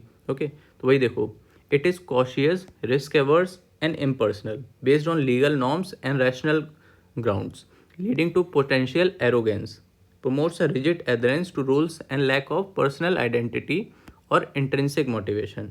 ठीक है, मतलब जैसे जो बात होती है ना डू एज आई से वाली, वही चीज़ इसमें चलती है, मतलब जैसा हम बोल रहे हैं वैसा करते जाओ, बस अपना दिमाग नहीं लगाओ ज़्यादा। तो वो ये क्या हो गई, ये पुरानी सोच हो गई, कंजर्वेटिव हो गई। ठीक है, तो इसे ऐसे याद कर लो, डू एज आई से। अब देखो पार्टिसिपेटिव, है ना, नाम से ही समझ में आ रहा है, जिसमें जितने भी टीम मेंबर्स हैं वो अच्छे से पार्ट लें, सॉरी। ठीक है, अब इसमें क्या होता है, रिसर्च ओरिएंटेड होता है ये, है ना, इसी वजह से इसका पॉजिटिव आउटकम्स होता है। Increases subordinate satisfaction and motivation, leader involve subordinates in decision making leading to higher responsibility and engagement. ठीक है, मतलब जो भी लीडर है वो अपने एम्प्लॉयज़ को, सबॉर्डिनेट को डिसीजन मेकिंग में पार्ट लेने देता है, उनके पास थोड़ी ज़्यादा रिस्पॉन्सिबिलिटी रहती है, इसकी वजह से उनका एंगेजमेंट भी बढ़ता है। ओके, इसकी वजह से जो उनका रिकग्निशन होता है टीम मेंबर्स का, वो भी एनहेंस होता है, तो उनमें सेल्फ वर्थ आती है कि हाँ कंपनी मेरी सुन रही है ना, ऐसा नहीं है कि हम बस गधों की तरह काम करे जा रहे हैं। ठीक है, फिर देखो डेलीगेटेड लीडरशिप, है ना, डेलीगेटिंग लीडरशिप। इसमें क्या होता है, जो भी टास्क होते हैं वो एम्प्लॉय को डायरेक्ट दे दिए जाते हैं, उसके पास पूरी फ्रीडम ऑफ वर्क होती है, बस उसको टास्क से मतलब होता है लीडर को कि हमको ये टास्क चाहिए, अब कैसे भी तुम करो वो तुम्हारी मर्जी। ठीक है, तो ये हो गया डेलीगेटिंग लीडरशिप। फिर लास्ट क्या है, कंसल्टेटिव लीडरशिप, है ना। इसमें क्या होता है, जो भी लीडर होता है वो इनपुट लेता है अपने टीम मेंबर से बिफोर मेकिंग एनी डिसीजन। ठीक है, तो ये हो गई आपकी कंसल्टेटिव लीडरशिप। ओके, अब देखो decision making in the context of leadership, है ना, तो ये तो बस पढ़ लेना, इसमें कुछ बताने लायक नहीं है। जैसे कमांड, कंसेंसस, कन्वीनियंस, है ना, कोलैबोरेटिव, तो ये सब चीज़ों टर्म हम लोग ऑलरेडी देख चुके हैं, पढ़ चुके हैं, इसमें कुछ नया नहीं है। तो इसमें यही है, मतलब इंटरपर्सनल स्किल में काफ़ी चीज़ें इधर की उधर हैं, इसमें स्ट्रक्चर्ड वे में इन्होंने सिलेबस दे नहीं रखा है, तो काफ़ी चीज़ें हो सकती है रिपीट हों। ठीक है, तो एक बार बस ये जो भी नोट्स हैं ना, लगभग 70 पेजेस के आसपास होंगे, 65 to 70 पेजेस, इसको एक बार रीड कर जाना, यहीं से क्वेश्चन आएंगे और कहीं से नहीं आएंगे। ये 2-3 बुक मिला के ये नोट्स बने हैं और इसमें PYQs भी इंक्लूडेड हैं सारे। ठीक है, तो इसको कर लोगे, it will be more than enough. Okay, बाकी तो मतलब सेल्फ एक्सप्लेनेटरी नोट्स हैं, इतना कुछ उसमें बताने लायक नहीं है, सिंपल लैंग्वेज में बनाए गए हैं। ओके, अब देखो क्या होता है, inspiring their subordinates rather than ordering, ये तो कॉमन सेंस है। Accept mistakes and regain confidence, है ना, and avoid repressing mistakes and avoid repeated mistakes and detachment, है ना, ये सब क्या है, ये सब लीडरशिप क्वालिटीज़ हैं। अच्छा लीडर वही होता है जो इन चारों चीज़ों को फॉलो करता है कि अगर उससे कोई मिस्टेक हो गई है तो उसको रिपीट मत करो, उसको रिप्रेस करने की कोशिश मत करो, उसको एक्सेप्ट कर लो एक बार, ठीक है। एक्सेप्ट करोगे तो आप अपना ट्रस्ट जीत सकते हो पब्लिक के ऊपर, ठीक है। फिर देखो क्या है, ये सब हम लोग कर चुके हैं। इमोशनल इंटेलिजेंस, इंटरपर्सनल रिलेशन, ये भी देखो हो गया है। Types of interpersonal roles. अब इसमें ये देख लो बस, फिगर हेड रोल क्या होता है। लीडर रोल तो देख लिया है हम लोगों ने। फिगर हेड रोल क्या होता है? Figure head role in leadership refers to a position where an individual holds a title और पोजीशन ऑफ अथॉरिटी, ठीक है। मतलब जिसके पास कुछ टाइटल हो या फिर अथॉरिटी हो, उसको हम लोग बोलेंगे फिगर हेड। फिगर हेड मतलब ऐसे हिंदी में अगर बोलें तो जो भी मतलब मेन इंसान है वो होगा फिगर हेड, ओके। लीडर पता ही है ना। अब लाइसन रोल, ये भी हम लोग देख चुके हैं, है ना। लाइसन रोल क्या होता है? ये एक ब्रिज की तरह काम करता है, इंटरमीडिएटरी की तरह काम करता है बिटवीन डिफरेंट ग्रुप्स, ठीक है। तो वो होता है लाइसन रोल, ये याद रखना, है ना। ऐसे डायरेक्ट आ जाएगा लाइसन रोल क्या है, तो ये बस आप ये दो टर्म याद रख लोगे तो फिर याद रह जाएगा, ब्रिज और इंटरमीडिएटरी, ठीक है। अब boss is not an interpersonal role, ये याद रखना। जैसे किसी स्टेटमेंट में लिख के आ जाए कि boss is an interpersonal role, तो वो गलत हो जाएगा। बॉस इंटरपर्सनल रोल में नहीं आता है, क्योंकि ये तो फिर फॉर्मल वाली चीज़ में आ जाएगा ना। बॉस से तो जितनी कम्युनिकेशन होती है वो फॉर्मल होती है, इस वजह से नहीं आएगा। फिर देखो इन्फरिंग, है ना। इन्फरिंग मतलब क्या होता है? जैसे हम लोग उसमें भी करते हैं रीडिंग कॉम्प्रिहेंशन में। इन्फर का मतलब क्या होता है? इन्फर मतलब होता है कि आपको कोई पैराग्राफ दे रखा है ना, या फिर कोई भी कम्युनिकेशन हुई है, तो लास्ट में उसका कंक्लूजन निकालना, तो वही चीज़ होती है इन्फरिंग, ड्राइंग कंक्लूजन्स, ठीक है। अब जैसे कि अगर आप एग्जाम्पल से इसको समझो कि अगर आप किसी को अम्ब्रेला के साथ देख रहे हो, छाता के लेकर कोई जा रहा है, इसका मतलब है कि आप उससे क्या अंदाज़ा लगाओगे? उससे आप ये इन्फर करोगे कि आज बारिश होने वाली है ना। यही तो आप इन्फर करोगे, उससे कंक्लूजन तो यही निकालोगे उसको देखकर। तो ये क्या हो गया? ये इन्फरिंग हो गया, उससे आपने अंदाज़ा लगाया, ठीक है। अब देखो, ये देखो who can be a good listener, है ना। इसको इसको मैं तो बताने लायक है नहीं। जिसके पास पेशेंस हो, है ना, जो अटेंशन करे, अटेंशन मतलब दे लिसनिंग को। अब देखो, two skills associated with good listener are the ability to pay attention and to provide feedback, ये देख लिया हमने। कैरेक्टरिस्टिक ऑफ एम्पैथेटिक लिसनिंग, है ना। ये अपने आप को, खुद को सामने वाले की जगह रख के देखो, वही यहाँ पे लिखा हुआ है। Placing themselves in speakers position, observing the speakers body language, है ना। बॉडी लैंग्वेज पर भी ध्यान देना, ये नहीं कि बस जो बोल रहा है वही सुनते जाओ, ओके। इसी वजह से जो फ़ोन कम्युनिकेशन होती है, मैकेनिकल कम्युनिकेशन, वो इतनी इफेक्टिव नहीं होती है, क्योंकि वहाँ पे ये वाला जो फैक्टर है वो मिसिंग होता है, बॉडी लैंग्वेज वाला, ओके। अब फोकस ऑन बोथ कंटेंट और फीलिंग, दोनों पर फोकस करना है, ठीक है। तो ये हो गई कुछ एम्पैथेटिक लिसनिंग के कैरेक्टरिस्टिक्स। अब इसमें देखो कुछ बैरियर्स भी होते हैं एक्टिव लिसनिंग में, है ना। जैसे कि प्रेजुड्यूस नहीं करना है हमको, एम्बिगिटी नहीं रखनी है ना, दो तरफ की बातें नहीं करनी है, फीडबैक लेना है, और इन्फॉर्मेशन ओवरलोड नहीं होनी चाहिए, है ना। अगर इन्फॉर्मेशन ओवरलोड हो गई तो फिर वही है कि पीछे की चीज़ें भूलते जाओगे, है ना, कन्फ्यूज़ होते जाओगे, ओके। जो भी की पॉइंट्स हैं वो मिस होते जाएंगे। तो इस वजह से इन्फॉर्मेशन ओवरलोड नहीं होनी चाहिए, जितना भी शॉर्ट एंड क्रिस्प हो उतना बेटर है ना। डिफेंसिवनेस, है ना, नेगेटिव कमेंट्स अगर ये हो गए तो भी फिर विलिंगनेस कम हो जाती है कन्वर्सेशन की। इंटीग्रिटी ऑफ पर्पस होना चाहिए, है ना। और स्माइल एट अप्रोप्रिएट टाइम्स, ये नहीं कि हमेशा टाइम पे स्माइल करते रहो, नहीं तो फिर सामने वाला आपको बेवकूफ़ समझेगा। जब अप्रोप्रिएट टाइम हो, जब ज़रूरत हो सिर्फ, तभी स्माइल करनी चाहिए, है ना। अच्छा, ऐसा भी नहीं है कि बिल्कुल ही स्माइल मत करो, अगर ऐसा करोगे तो फिर एरोगेंट दिखोगे, है ना। तो इस वजह से only smile at appropriate times. Match seriousness to context, है ना। मतलब मान लो बहुत सीरियस बात चल रही है और आप हंसे जा रहे हो, तो कुछ कोई उसका मतलब नहीं है। जो भी कंटेक्स्ट है उसके सीरियसनेस के हिसाब से बात चलनी चाहिए, ओके। लीन फॉरवर्ड, ये हम लोग ने देखा था। लीन फॉरवर्ड का मतलब क्या होता है कि आप अटेंशन पे कर रहे हो, है ना। मतलब आप अटेंटिव हो, सुनने की कोशिश कर रहे हो, इंटरेस्ट ले रहे हो बात को। अगर आप लीन बैकवर्ड कर दोगे मतलब आप बोर हो रहे हो, ठीक है। अवॉइड लीनिंग बैक, वही चीज़ है, बोर हो रहे हो। इंटरपर्सनल कम्युनिकेशन, ये तो नॉर्मल है, कॉमन ही है सभी में, ओके। अब ये देखो, dual perspective is not an obstacle in mindful listening, ये याद रखना, ठीक है। जैसे उसमें आ जाएगा कि इनमें से चार में से कौन सा कैरेक्टरिस्टिक नहीं है ना, कि मतलब एक्टिव लिसनिंग का, तो उसमें डुअल पर्सपेक्टिव भी देगा, है ना। तो इससे नाम में क्या समझ में आ रहा है? डुअल पर्सपेक्टिव, दोगली बातें, है ना। बट यहाँ पे ये दोगली बातें नहीं है, डुअल पर्सपेक्टिव मतलब है कि आप दोनों साइड को एनालाइज कर रहे हो, ठीक है, तो वो चीज़ होती है। तो ये ऑब्स्टिकल नहीं है माइंडफुल लिसनिंग में, ये याद रखना। ओके, अब ये देखो, ये जो रिसीवर्स की वीकनेस होती है prejudice, okay, prejudice is a receiver's weakness type of barrier of communication, ठीक है। फर्स्ट पॉइंट हम लोग ने पढ़ा था ना, प्रेजुड्यूस, ये वाले, ये रिसीवर की कमी होती है। ओके, अब एथिक्स है ना, तो एथिक्स में तो लाइक इससे क्वेश्चन आते नहीं है ज़्यादा, एक बार बस रीड कर लेना, इसमें कुछ नहीं आएगा। इससे क्वेश्चन आते हैं, इसको अच्छे से कर लेना, ठीक है। कम्युनिकेशन नेटवर्क क्या होता है, can only talk to neighbouring members, है ना, मतलब जैसे हम लोग उसमें ही पढ़ते हैं ना, फिजिक्स वगैरह हम पढ़ते हैं, इलेक्ट्रॉनिक्स में पढ़ते हैं, जैसे नोड्स होते हैं, जैसे अब जो घर की वायरिंग है, मान लो ये कोई बल्ब है, फिर ये वायर आएगा, सॉरी ये बल्ब है, फिर एक वायर आएगा, फिर एक बल्ब आएगा, फिर एक वायर आएगा, तो ये क्या है, एक तरह से का नेटवर्क ही तो बन गया, इलेक्ट्रिक नेटवर्क। तो वही चीज़ की बात चल रही है कि करंट हमेशा यहाँ से यहीं जाएगा, ऐसा नहीं कि डायरेक्ट यहाँ से उठ के यहाँ चला जाएगा, अपने बगल वाले की तरफ जाएगा। तो वही चीज़ यहाँ पे बात चल रही है कि जो भी कन्वर्सेशन होगी वो अपने नेबरिंग मेंबर के साथ ही होगी।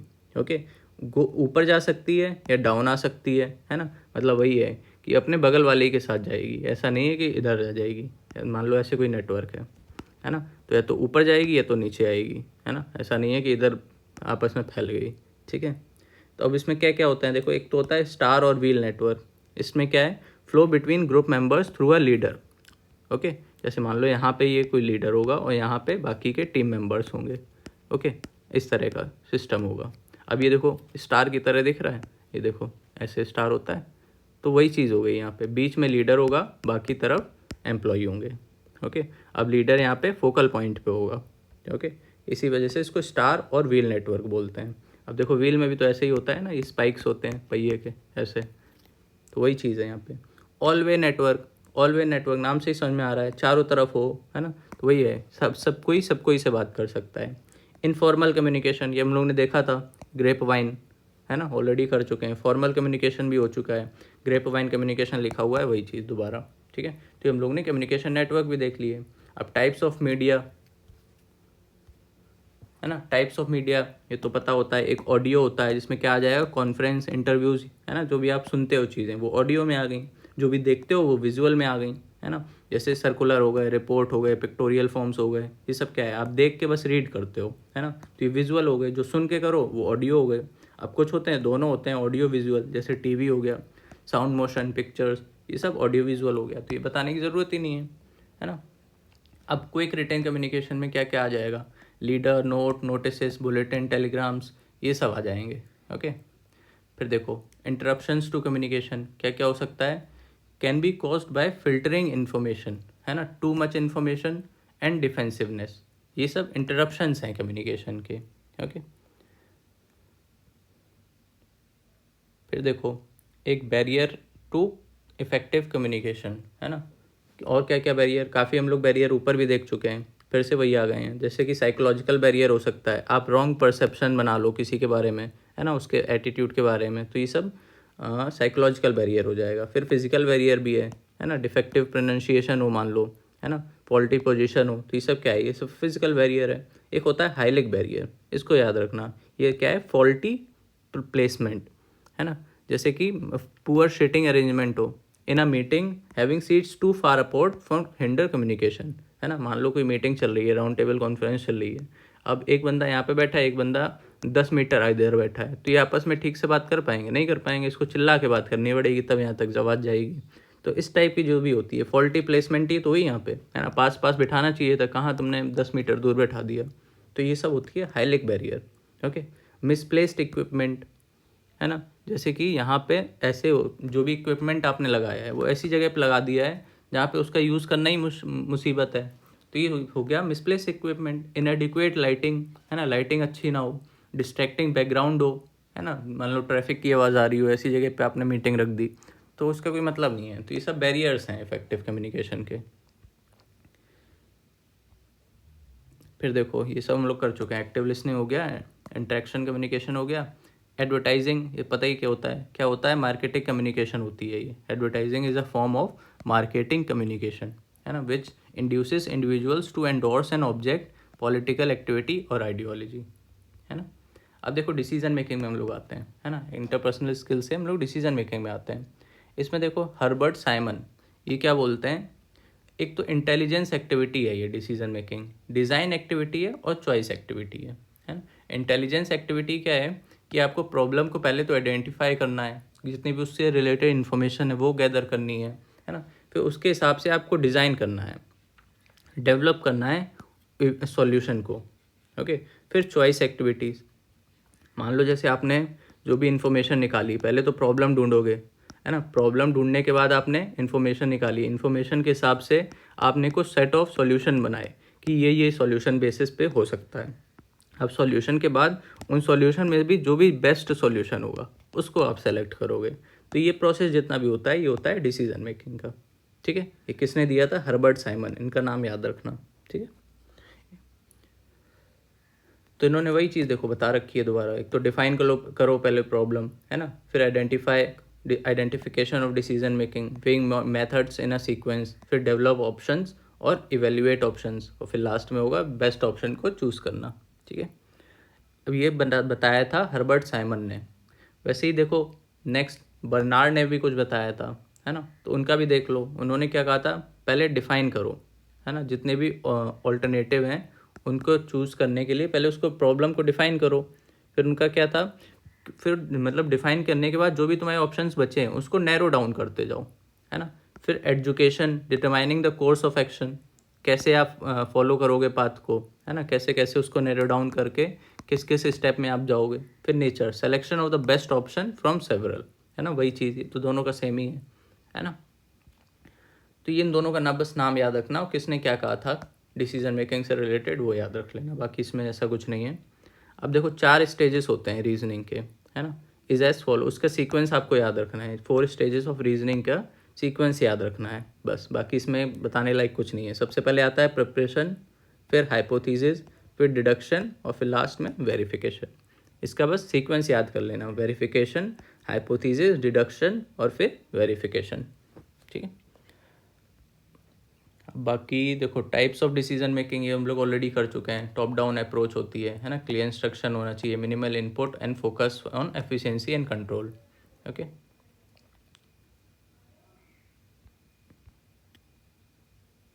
ये इसको एक बार रीड कर लेना, इसमें कुछ बताने लायक नहीं है, ऐसा कुछ क्वेश्चन भी नहीं आएगा वहाँ से। ओके, अब देखो रैशनल डिसीजन मेकिंग, ये भी वही चीज़ बार बार बोल रहे हैं है ना, अलग अलग तरीके से वही चीज़ बोल रहे हैं। सबसे पहले प्रॉब्लम को आइडेंटिफाई करो, गैदर इन्फॉर्मेशन करो, ऑल्टरनेटिव जनरेट करो है ना, ऑल्टरनेटिव जनरेट करने के बाद उसको इवेल्युएट करो, फिर उसमें जो भी बेस्ट ऑप्शन हो उसको चूज़ करो है ना। बेस्ट ऑप्शन चूज़ करने के बाद भी जो भी डिसीजन आपने लिया है उसको इम्प्लीमेंट भी तो करना पड़ेगा, और फिर जो डिसीजन लिया है इम्प्लीमेंट करने के बाद उसको रिव्यू भी करना पड़ेगा कि कैसे आउटकम आए हैं उसके।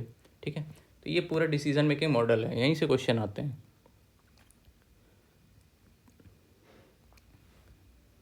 अब देखो फीडबैक क्या होता है ये हम लोग देख ही चुके हैं। इसका पर्पस क्या होता है कि मतलब जो भी आपके पास आपने मैसेज भेजा है, मान लो ए ने बी को कोई बात बोली है, तो जब तक इसका फीडबैक नहीं आएगा तब तक ए को पता नहीं चलेगा कि बी के बाद पास जो मैसेज गया है वो उसने ठीक से अंडरस्टूड किया है कि नहीं किया है।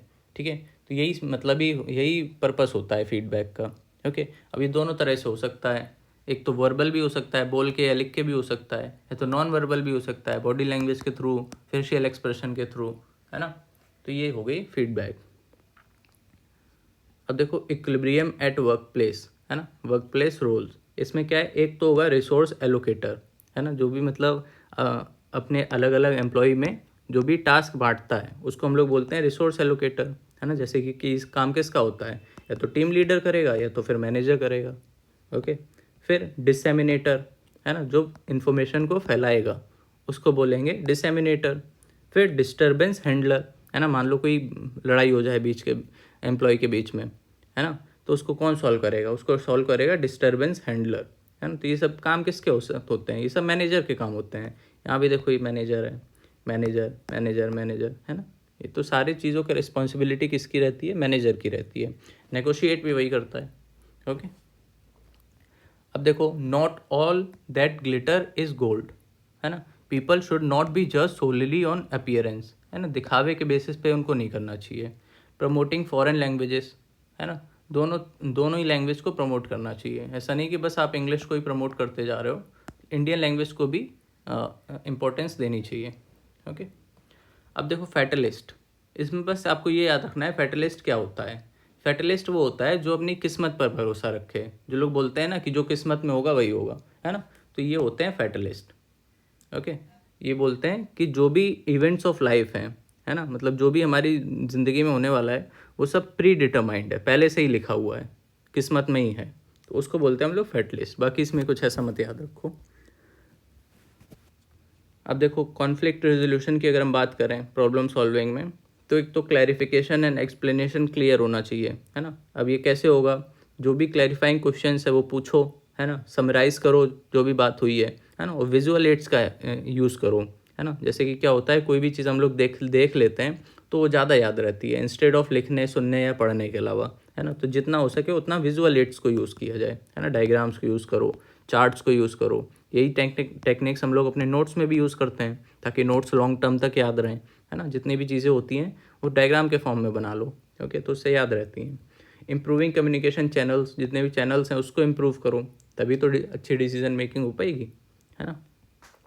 फिर देखो फीडबैक एंड एडजस्टमेंट सिस्टम होना चाहिए, तो हम लोग देख चुके हैं। कल्चरल सेंसिटिविटी एंड एडेप्टेशन होना चाहिए, है ना। मतलब ऐसा ना हो कि ऐसा बंदा बैठा हुआ है ऊपर कि जिसको सिर्फ अपने कल्चर से मतलब है, तो वो क्या होगा, मान लो जैसे ही कोई साउथ इंडियन होगा, है ना, तो वो जितने भी नॉर्थ इंडियन वाले फेस्टिवल्स हैं उसमें कोई छुट्टी ही नहीं देगा, है ना। तो इस वजह से कल्चरल सेंसिटिव होना चाहिए। फिर इमोशन मैनेजमेंट भी आना चाहिए, इमोशनल इंटेलिजेंस वाली जो हम लोग ने बात करी थी, है ना, उसको अपना कंपोजर मेंटेन करना चाहिए, एम्पैथी एंड सिंपैथी शो करनी चाहिए, तो इसे इमोशनल मैनेजमेंट में आ जाएगा, ठीक है। कम्युनिकेशन प्लानिंग एंड स्ट्रेटजी होनी चाहिए, क्राइसिस कम्युनिकेशन के लिए अच्छे से रोल डिफाइन होने चाहिए, है ना, अच्छे से प्रोटोकॉल होने चाहिए कि अगर कुछ क्राइसिस हो गई तब हम लोग क्या फॉलो करेंगे, है ना, और टाइमली अपडेट्स भी मिलते रहने चाहिए ताकि जो क्राइसिस है वो प्रिवेंट हो सके, आ ही ना पाए क्राइसिस, है ना। और फिर देखो रिड्यूसिंग मिसअंडरस्टैंडिंग, जितनी मिसअंडरस्टैंडिंग होगी उतनी ज़्यादा फिर क्राइसिस आएगी, उसकी वजह से क्या तो इसको करने के लिए क्या कर सकते हैं, फीडबैक सिस्टम, है ना, जो भी लैंग्वेज आप यूज़ कर रहे हो उसको सिंप्लीफाई रखो, अंडरस्टैंडिंग को डेवलप करो और इनकरेज क्वेश्चंस, है ना, जितने हो सके क्वेश्चंस पूछो, उससे मिसअंडरस्टैंडिंग क्लियर रहेगी। मान लो आपको कोई मिसअंडरस्टैंडिंग हुई है, आपने कोई क्वेश्चन ही नहीं पूछा, बस आप उसको सोचते जा रहे हो कि मिसअंडरस्टैंडिंग हो गई है, तो उससे कुछ होगा नहीं। जितनी जल्दी हो सके इनकरेज करो क्वेश्चन पूछने के लिए, क्वेश्चन पूछोगे तो उसका आंसर मिलेगा तो क्लैरिफिकेशन मिलेगा, हो सकता है मिसअंडरस्टैंडिंग सही हो जाए, ठीक है। फिर देखो फिर क्या है, रिस्पॉन्स सेट, ये देख लेते हैं, ये क्या है, a tendency to answer questions in a way that makes oneself look better rather than being completely truthful, तो वो होता है रिस्पॉन्स सेट, है ना। मान लो for example a survey respondent consistently rates their own work as excellent rather than providing honest feedback, है ना। मान लो जैसे कि हम बोलें कि हमारा चैनल बहुत अच्छा है, यूट्यूब पर हमारे चैनल सबसे अच्छा है, हम बहुत अच्छा क्वालिटी प्रोवाइड करते हैं, तो ये हम अपनी बड़बोली बातें कर रहे हैं जिससे हम लोग अच्छा देखें, है ना, तो ये हमारा रिस्पॉन्स सेट हो गया। बट इंस्टेड ऑफ दिस अगर हम जो हमारी कमियां हैं उसको अगर हम लोग रेक्टिफाई करें, अपनी मिस्टेक्स को एक्सेप्ट करें, तो ये सब क्या हो जाएगा, ये बेटर मतलब वो हो जाएगा, जो भी हमारा ऑर्गेनाइजेशन है उसके लिए ज़्यादा अच्छा होगा, क्योंकि इससे क्या होगा, फिर एरोगेंस आ जाएगा। अगर हम लोग ट्रुथफुल नहीं रहेंगे तो उससे एरोगेंस आ जाएगा, ओके, तो फिर हम लोग मतलब फिर वो ठीक नहीं रहेगा। तो ये होता है रिस्पॉन्स सेट। रिस्पॉन्स सेट मतलब यही समझ लो, नाम से ही समझ में आ रहा है, रिस्पॉन्स सेट एक पर्टिकुलर सेट ऑफ रिस्पॉन्स है, आप बस उसी को ही फॉलो करते जा रहे हो बार बार, तो इसको रिस्पॉन्स सेट बोलेंगे। इंस्टेड ऑफ फीडबैक लो, उसको रेक्टिफाई करो, ये सब उसमें मिसिंग होता है, okay. Hence, it becomes clear that means and analysis is an effective problem solving strategy, है ना। फिर देखो कम्युनिकेशन एप्रीहेंशन, है ना, इसमें क्या है, इसका इम्पैक्ट क्या होगा, it hinders the effective communication due to extensive stress and anxiety, है ना। इसके सिम्टम्स क्या होंगे, शिवरिंग होगी, कांपना, है ना, नोजिया हो जाएगी, स्वेटिंग होगी, forgetting information and physical discomfort, है ना। कॉजेस, इसके कॉजेस क्या होंगे, फियर ऑफ जजमेंट होगा हमारे अंदर, है ना, सेल्फ इमेज के इश्यूज हो जाएंगे। तो इसका कंक्लूजन क्या निकालेंगे, it's the tension and anxiety experience during the speaking और राइटिंग, है ना, इसी को बोलते हैं कम्युनिकेशन एप्रीहेंशन। फिर देखो इंसाइट, है ना, नाम से ही समझ में आ रहा है, डीप अंडरस्टैंडिंग होना किसी चीज़ की, उसी को बोलते हैं इंसाइट, है ना। Insight does not deter problem solving, ये याद रखना। अगर किसी चीज़ के बारे में डीप नॉलेज है, डीप अंडरस्टैंडिंग है, तो वो प्रॉब्लम सॉल्विंग में प्रॉब्लम नहीं बनेगी, है ना, डिटर नहीं करेगा। अब जैसे ये तो नहीं होगा, इंसाइट तो नहीं करेगा डिटर प्रॉब्लम सॉल्विंग, तो फिर और क्या क्या प्रॉब्लम हो सकती हैं प्रॉब्लम सॉल्विंग में, क्या हिंड्रेंसेस आ सकते हैं। तो एक तो देखो फिक्सेशन, है ना, मतलब हमने अपना डिसीजन फिक्स कर रखा है कि हम यही सेलेक्ट करेंगे, तो फिर मतलब ही नहीं है दूसरों का ओपिनियन लेने का, है ना, फीडबैक लेने का, तो ये हिंड्रेंस हो जाएगा। मेंटल सेट, है ना, इंट्रेंचमेंट। इंट्रेंचमेंट क्या होगा कि अपने पास्ट के हिसाब से आप सारे डिसीजन ले रहे हो, है ना। Tendency to rely on the past experience completely and methods for problem solving preventing adaptation to new approaches, मतलब वही है जो हम लोग ने ऊपर पढ़ा था ना, कंजर्वेटिव अप्रोच, वही है यहाँ पे इंट्रेंचमेंट। अब देखो ये हम लोग ऑलरेडी कर चुके हैं, कॉग्निशन, है ना। पेडागोजी क्या होता है, it is the method and practices used in teaching childrens, इसको हम लोग बोलते हैं पेडागोजी। वही इसी का एक और होता है एंड्रागोजी, ये क्या होता है, ये चिल्ड्रन के लिए होता है पेडागोजी। एडागोजी क्या होता है, एडल्ट्स के लिए, है ना, एडल्ट्स को एजुकेशन देने के लिए, उनको कोई चीज़ समझाने के लिए, उस टेक्निक को बोलते हैं एंड्रागोजी। ठीक है, तो ये दो टर्म याद रखना, पेडागोजी एंड एंड्रागोजी। साइकोलॉजी तो पता ही है, ओके। फिर देखो और क्या इम्पोर्टेंट है, ये हम लोग ऑलरेडी कवर कर चुके हैं, जो भी हम लोग लीव कर रहे हैं ना, ये सब ऑलरेडी कवर कर चुके हैं, इस वजह से लीव कर रहे हैं। जैसे पैरा लैंग्वेज कर चुके हैं, प्रॉक्सिमिक्स कर चुके हैं, है ना, कलर, कम्युनिकेशन आर्टिफैक्ट्स, ये सब हो चुका है। अब देखो कॉरपोरेट पॉलिसी स्टेटमेंट, ये क्या होता है, कॉरपोरेट पॉलिसी स्टेटमेंट एक रिटन डिक्लेरेशन होता है outlining an organisation's goal and objectives, है ना। जैसे कोई भी कंपनी होता है अपना विज़न निकालता है, हर साल अपना विज़न अपडेट करता है ना, तो वही होता है, ये रिटन डिक्लेरेशन होता है outlining organisation's goals and objectives. It represents downward communication flowing from top management to lower levels and follows a top down approach. ये याद रखना, ये जो कॉरपोरेट पॉलिसी मैनेजमेंट होता है, ये टॉप डाउन अप्रोच के अंडर आता है, ठीक है। क्योंकि जितने भी विज़न वगैरह होंगे, गोल्स होंगे, ऑब्जेक्टिव्स होंगे, कौन डिसाइड करेगा, जो भी हायर पोजीशन पर होगा, है ना, और ये लिख कर फिर नीचे वालों को डिसेमिनेट हो जाएगा। तो ये टॉप डाउन अप्रोच होता है, ओके। अब कुछ डिसिप्लिन आ जाते हैं, जैसे कि एंथ्रोपोलॉजी है, इसमें हम लोग क्या देखते हैं, इसमें हम लोग ह्यूमंस के बारे में पूरा स्टडी करते हैं, उनका बिहेवियर कैसा है, कल्चर कैसा है, कैसे इवॉल्व हुए हैं, सोसाइटीज़ कैसी हैं, है ना, और सोसाइटी कैसे डेवलप हुई हैं उनके थ्रू, इवैल्यूएशन उनका कैसा हुआ है, या आपस में इंटरकनेक्टेड कैसे है, बिहेवियर का कल्चर पे क्या इन्फ्लुएंस है, कल्चर का सोसाइटी पे क्या है, सोसाइटी की वजह से मतलब जो भी हमारा इवैल्यूएशन हुआ है उसके हिसाब से सोसाइटी कैसे इवॉल्व हुई है ना। तो जितने भी ये स्टडी ऑफ ह्यूमन से रिलेटेड है, ह्यूमन से रिलेटेड जितनी भी चीज़ें हैं, उनका बिहेवियर, कल्चर, रहन सहन, है ना, खाना पीना, बॉडी, बायोलॉजी, हाथ पैर, स्कल, जैसे पहले टेल होती थी वो कहाँ चली गई, पहले हम लोग 4 पैर पे चलते थे, है ना, अब 2 पे क्यों चलने लगे, तो इन सब चीज़ों के बारे में हम लोग एंथ्रोपोलॉजी में पढ़ाई करते हैं, ओके। वही ह्यूमन सोसाइटी के बारे में हम लोग किस में बात करते हैं, सोशोलॉजी में, ठीक है। साइकोलॉजी में हम लोग ह्यूमन माइंड के बारे में बात करते हैं, माइंड एंड बिहेवियर के बारे में, है ना। मैनेजमेंट में हम लोग प्लानिंग एंड ऑर्गेनाइजेशन पर ध्यान देते हैं, ठीक है। तो ये कुछ डिसिप्लिन्स थे। अब इंटरनेट बेस्ड कम्युनिकेशन, है ना, इसमें भी देखो, ये तो एक बार पढ़ लेना, इसमें कुछ बताने लायक नहीं है, सभी आजकल यूज़ कर रहे हैं तो सबको पता होता है ना। इन्फोटेनमेंट, इन्फोटेनमेंट क्या होता है, इन्फोटेनमेंट 2 वर्ड से बना है, इन्फो और टेनमेंट। इन्फो क्या है, इन्फॉर्मेशन, और टेनमेंट क्या है, एंटरटेनमेंट। तो इसी नाम से ही समझ में आ गया, जिसमें इन्फॉर्मेशन भी मिले और एंटरटेनमेंट भी हो, है ना, तो ऐसी चीज़ें हो जाएंगी इन्फोटेनमेंट। अब देखो वोकेबलरी क्रूशियल है कम्युनिकेशन के लिए, है ना। अच्छे से वोकेबलरी अगर हमको नहीं आती है तो सामने वाले क्या बोलना चाह रहा है, वो ऐसे ऐसे वर्ड्स यूज़ कर लेगा कि हमको समझ ही में नहीं आएगा, है ना। तो इस वजह से वोकेबलरी होना ज़रूरी है। ये सब नहीं है इम्पोर्टेंट, ये सब नहीं आएगा, इसको छोड़ दो। जानना है तो बस ये देख लो MIS क्या होता है। MIS होता है मैनेजमेंट इन्फॉर्मेशन सिस्टम, है ना। ये इसमें क्या आता है, जो भी इंटरेक्शन होगा इंडिविजुअल्स के बीच में, ऑर्गेनाइजेशंस के बीच में, है ना, या तो फिर उनका टेक्नोलॉजी पे कैसे यूज़ हो रहा है, क्या हो रहा है, ये सब मैनेजमेंट इन्फॉर्मेशन सिस्टम के अंदर आएगा, है ना। तो इसका जो भी स्पेशलिस्ट होगा, MIS specialist helps in business optimise returns on investment in people, equipment and operations, ठीक है। मतलब कैसे हम लोग बेस्ट अपने रिसोर्सेज को यूज़ कर सकते हैं, है ना, मैनेज कर सकते हैं, उसी को ही स्टडी करता है, उस पर अपनी राय देता है ये मैनेजमेंट इन्फॉर्मेशन सिस्टम स्पेशलिस्ट, ठीक है। पॉलिसी क्या होता है? पॉलिसी ये एक सेट ऑफ प्रिंसिपल्स होते हैं गाइडिंग डिसीजंस के लिए फॉर रेशनल आउटकम्स। ओके, तो इस तो पता ही होता है, इसमें कुछ बताने लायक नहीं है। राशनेल क्या होता है ना? रेशनेल होता है explains the reason behind actions, है ना? आपने ये काम किया तो आपने ये क्यों काम किया, इसके पीछे का हमको रीज़न बताइए, इसके पीछे आपका रैशनेल क्या था, ठीक है? तो वही सब है यहाँ पे, उसी के ही वो लिखे हुए हैं कैरेक्टरिस्टिक्स। देख तो एक तो स्टेजेस इन पॉलिसी डेवलपमेंट में ही आता है रैशनल। आइडेंटिफाई नीड करो पहले, तभी तो रैशनल बता पाओगे, है ना? क्या आपको ज़रूरत थी वो एक्शन लेने की, है ना? Who will take the responsibility.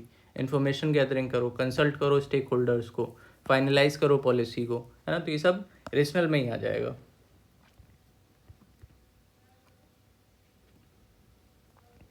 फिर देखो ये सब देख लेना, इसमें कुछ बताने वाली नहीं है, इस वजह से इसको स्किप कर रहे हैं, है ना? इसमें कुछ समझाने लायक नहीं है।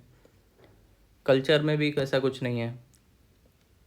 नोड हम लोग ऑलरेडी बात कर चुके हैं, जो हम लोग ने वो बात करी थी ना स्टार्स वाली, स्टार एंड व्हील नेटवर्क, है ना? तो इसमें जितने भी नोड्स होते हैं, जहाँ पे मान लो कोई यहाँ पे बंदा बैठा हुआ है जो बातें कर रहा है, ये मान लो बीच में क्या था स्टार में, ये लीडर था, बाकी सभी एम्प्लॉय थे, है ना? तो ये जितने भी लोग हैं ये क्या है, ये सब नोड हैं।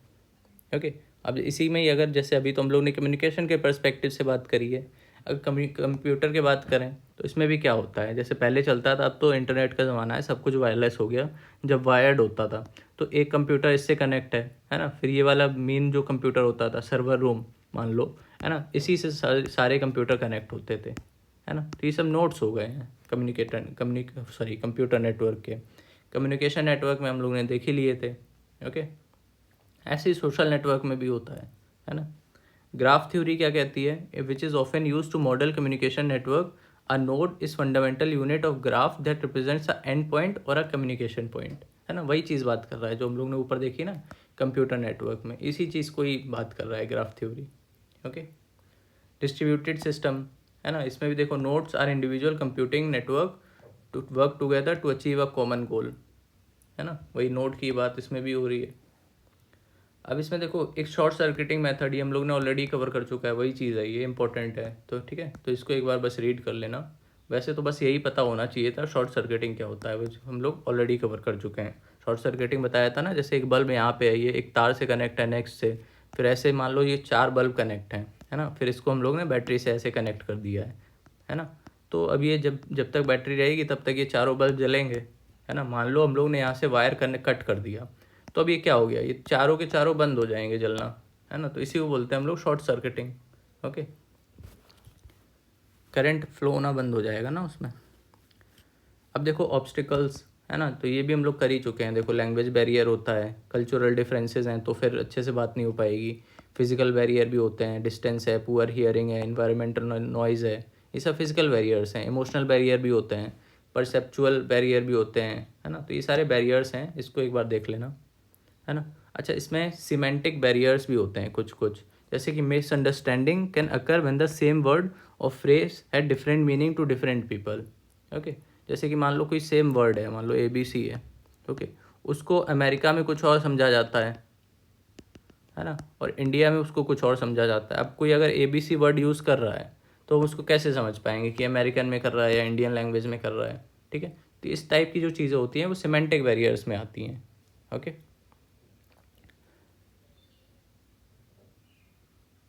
इसमें एरिस्टोटल का मॉडल भी देख लो। एरिस्टोटल के मॉडल में भी इसमें भी वही याद रखना है, एक सीक्वेंस याद रखना है बस। सबसे पहले इसमें स्पीकर आएगा, स्पीच आएगी, फिर ऑडियंस आएगा, है ना? यही कंपोनेंट हैं एरिस्टोटल मॉडल के, बस यही याद रख लो। ये 3 किसके कंपोनेंट हैं? एरिस्टोटल मॉडल के, बाकी इसमें कुछ ऐसा याद रखने वाला नहीं है। मर्फी मॉडल ऑफ कम्युनिकेशन, है ना? ये इंपॉर्टेंट है ना? मर्फीज़ लॉ पढ़ा होगा, है ना? उसमें भी देखा होगा, किसमें एस्पिरेंट्स सीरीज़ में था शायद मर्फीज़ लॉ, है ना? तो इसमें ये मर्फीज़ लॉ क्या बोलता है कि anything that can go wrong will go wrong, है ना? मतलब आपके साथ जितना गलत हो सकता था उतना गलत होगा, जो भी गलत हो सकता था सब कुछ गलत होगा, यही है Murphy's law. Anything that can go wrong will go wrong, जो गलत हो सकता था वो गलत हो रहा है। ओके, यही है मर्फी लॉ, इसको पूछा जा चुका है PYQ में, ये याद रखना। अब देखो लेसवेल्स, ये हम लोग ऑलरेडी कवर कर चुके हैं, है ना? सबसे ऊपर हम लोग ने जब मॉडल्स पढ़े थे ना, उसी में ये हम लोग कवर कर चुके हैं। तो इसमें क्या था, एक तो था सबसे पहले था हु, कौन बोलेगा, क्या बोलेगा, है ना, कैसे बोलेगा, किससे बोलेगा और विद व्हाट इफेक्ट बोलेगा। ठीक है, तो वही चीज़ है यहाँ पे, एग्जाम्पल के थ्रू बताया गया है, चीज़ वही है। एक बार आपको समझ में आ गया तो फिर बार बार पढ़ने की उसको ज़रूरत है नहीं, है ना। सिग्निफिकेंस, क्रिटिसिज्म ये सब नहीं पूछेगा, है ना, इसको आप लीव कर सकते हो, क्योंकि प्रीलिम्स है ना, मेंस होता तो अलग बात होती, प्रीलिम्स में ये सब नहीं पूछता है। ओके, अब देखो प्रोसेस फ्लो, है ना, प्रोसेस फ्लो में वही होता है, सीक्वेंस ही है, बाकी तो जो आप बार बार पढ़ चुके हो वही है। पहले मैसेज क्रिएट होगा, फिर इनकोड होगा, ट्रांसमिट होगा, डिकोड होगा, फिर रिसेप्शन, है ना, मतलब अपने जो भी डेस्टिनेशन है वहाँ तक पहुँचेगा और फिर उसको इंटरप्रेट किया जाएगा। ओके, अब बाद में नॉइज़ का भी इम्पैक्ट होता है बीच में, अगर मीडियम में कुछ नॉइस है तो। ओके, स्क्रैम्स मॉडल, है ना, स्क्रैम्स मॉडल में क्या क्या आ जाएगा, इसमें बस यही याद रखना है, बाकी कुछ याद नहीं करना है, बस इनका नाम याद रखना और इनका सीक्वेंस क्या है, बस और कुछ नहीं। इसको चाहो तो एक पेज पे सबका एक साथ लिख लेना, है ना। जैसे इसमें सबसे पहले आएगा इनकोडर, फिर आएगा मैसेज। अच्छा, इन सब का मतलब तो अभी तक समझ हो ही चुका होगा, क्योंकि काफ़ी बार हम लोग ये चीज़ें कवर कर चुके हैं, है ना। इनकोडिंग मतलब क्या होता है, डिकोडिंग क्या होता है, मीडियम क्या होता है ना, तो ये सब क्लियर होगा। तो सबसे पहले इनकोडिंग, मैसेज, फिर डिकोडिंग, फिर इंटरप्रेटर, फिर फील्ड ऑफ एक्सपीरियंस और फिर लास्ट में फीडबैक, है ना। फीडबैक तो लगभग सभी में कॉमन ही रहता है। ओके, इसके भी देखो अगेन फीचर्स याद करने की ज़रूरत नहीं है ना, ये हम लोग ने देख ही लिया, प्रोसेस फ्लो। अब देखो बर्लोज मॉडल आ गया है, इसमें भी यही बस याद रखो, सबसे पहले आएगा सोर्स, मैसेज, चैनल और रिसीवर। ओके, फिर देखते हैं नेक्स्ट मॉडल कौन सा है, हेलिकल मॉडल, है ना। इसको भी हम लोग ने ऊपर से किया था, ऊपर से किया था, अच्छे से नहीं किया था। इसमें भी देखो वही है, एक तो हेलिक्स इसका स्ट्रक्चर होता है ना। इसको हेलिक्स की तरह समझो, हेलिक्स क्या होता है, जैसे स्प्रिंग होती है ना, उसी की तरह समझो, है ना। तो जैसे कोई भी कम्युनिकेशन होगी वो पहले इधर जाएगी, है ना, फिर वापस जाएगी, फिर इधर जाएगी, फिर वापस जाएगी, फिर वापस इधर आएगी। तो इस टाइप का जो भी कम्युनिकेशन होता है उसको हेलिकल मॉडल बोलते हैं। ओके, ये नॉन लीनियर होता है ना, नॉन लीनियर ही तो है, ये लीनियर तो है नहीं। लीनियर तो ये होगा एक लाइन में जो चलता जाए, इसके पास ये गई, इसने फिर इसको बताया, फिर इसने इसको बताया, ऐसे, है ना। तो ऐसे तो हो नहीं रही है, बार बार ये वहीं पे घूम रही है इन्फॉर्मेशन। ठीक है, तो इसी वजह से इसको हेलिक्स स्ट्रक्चर बोलते हैं।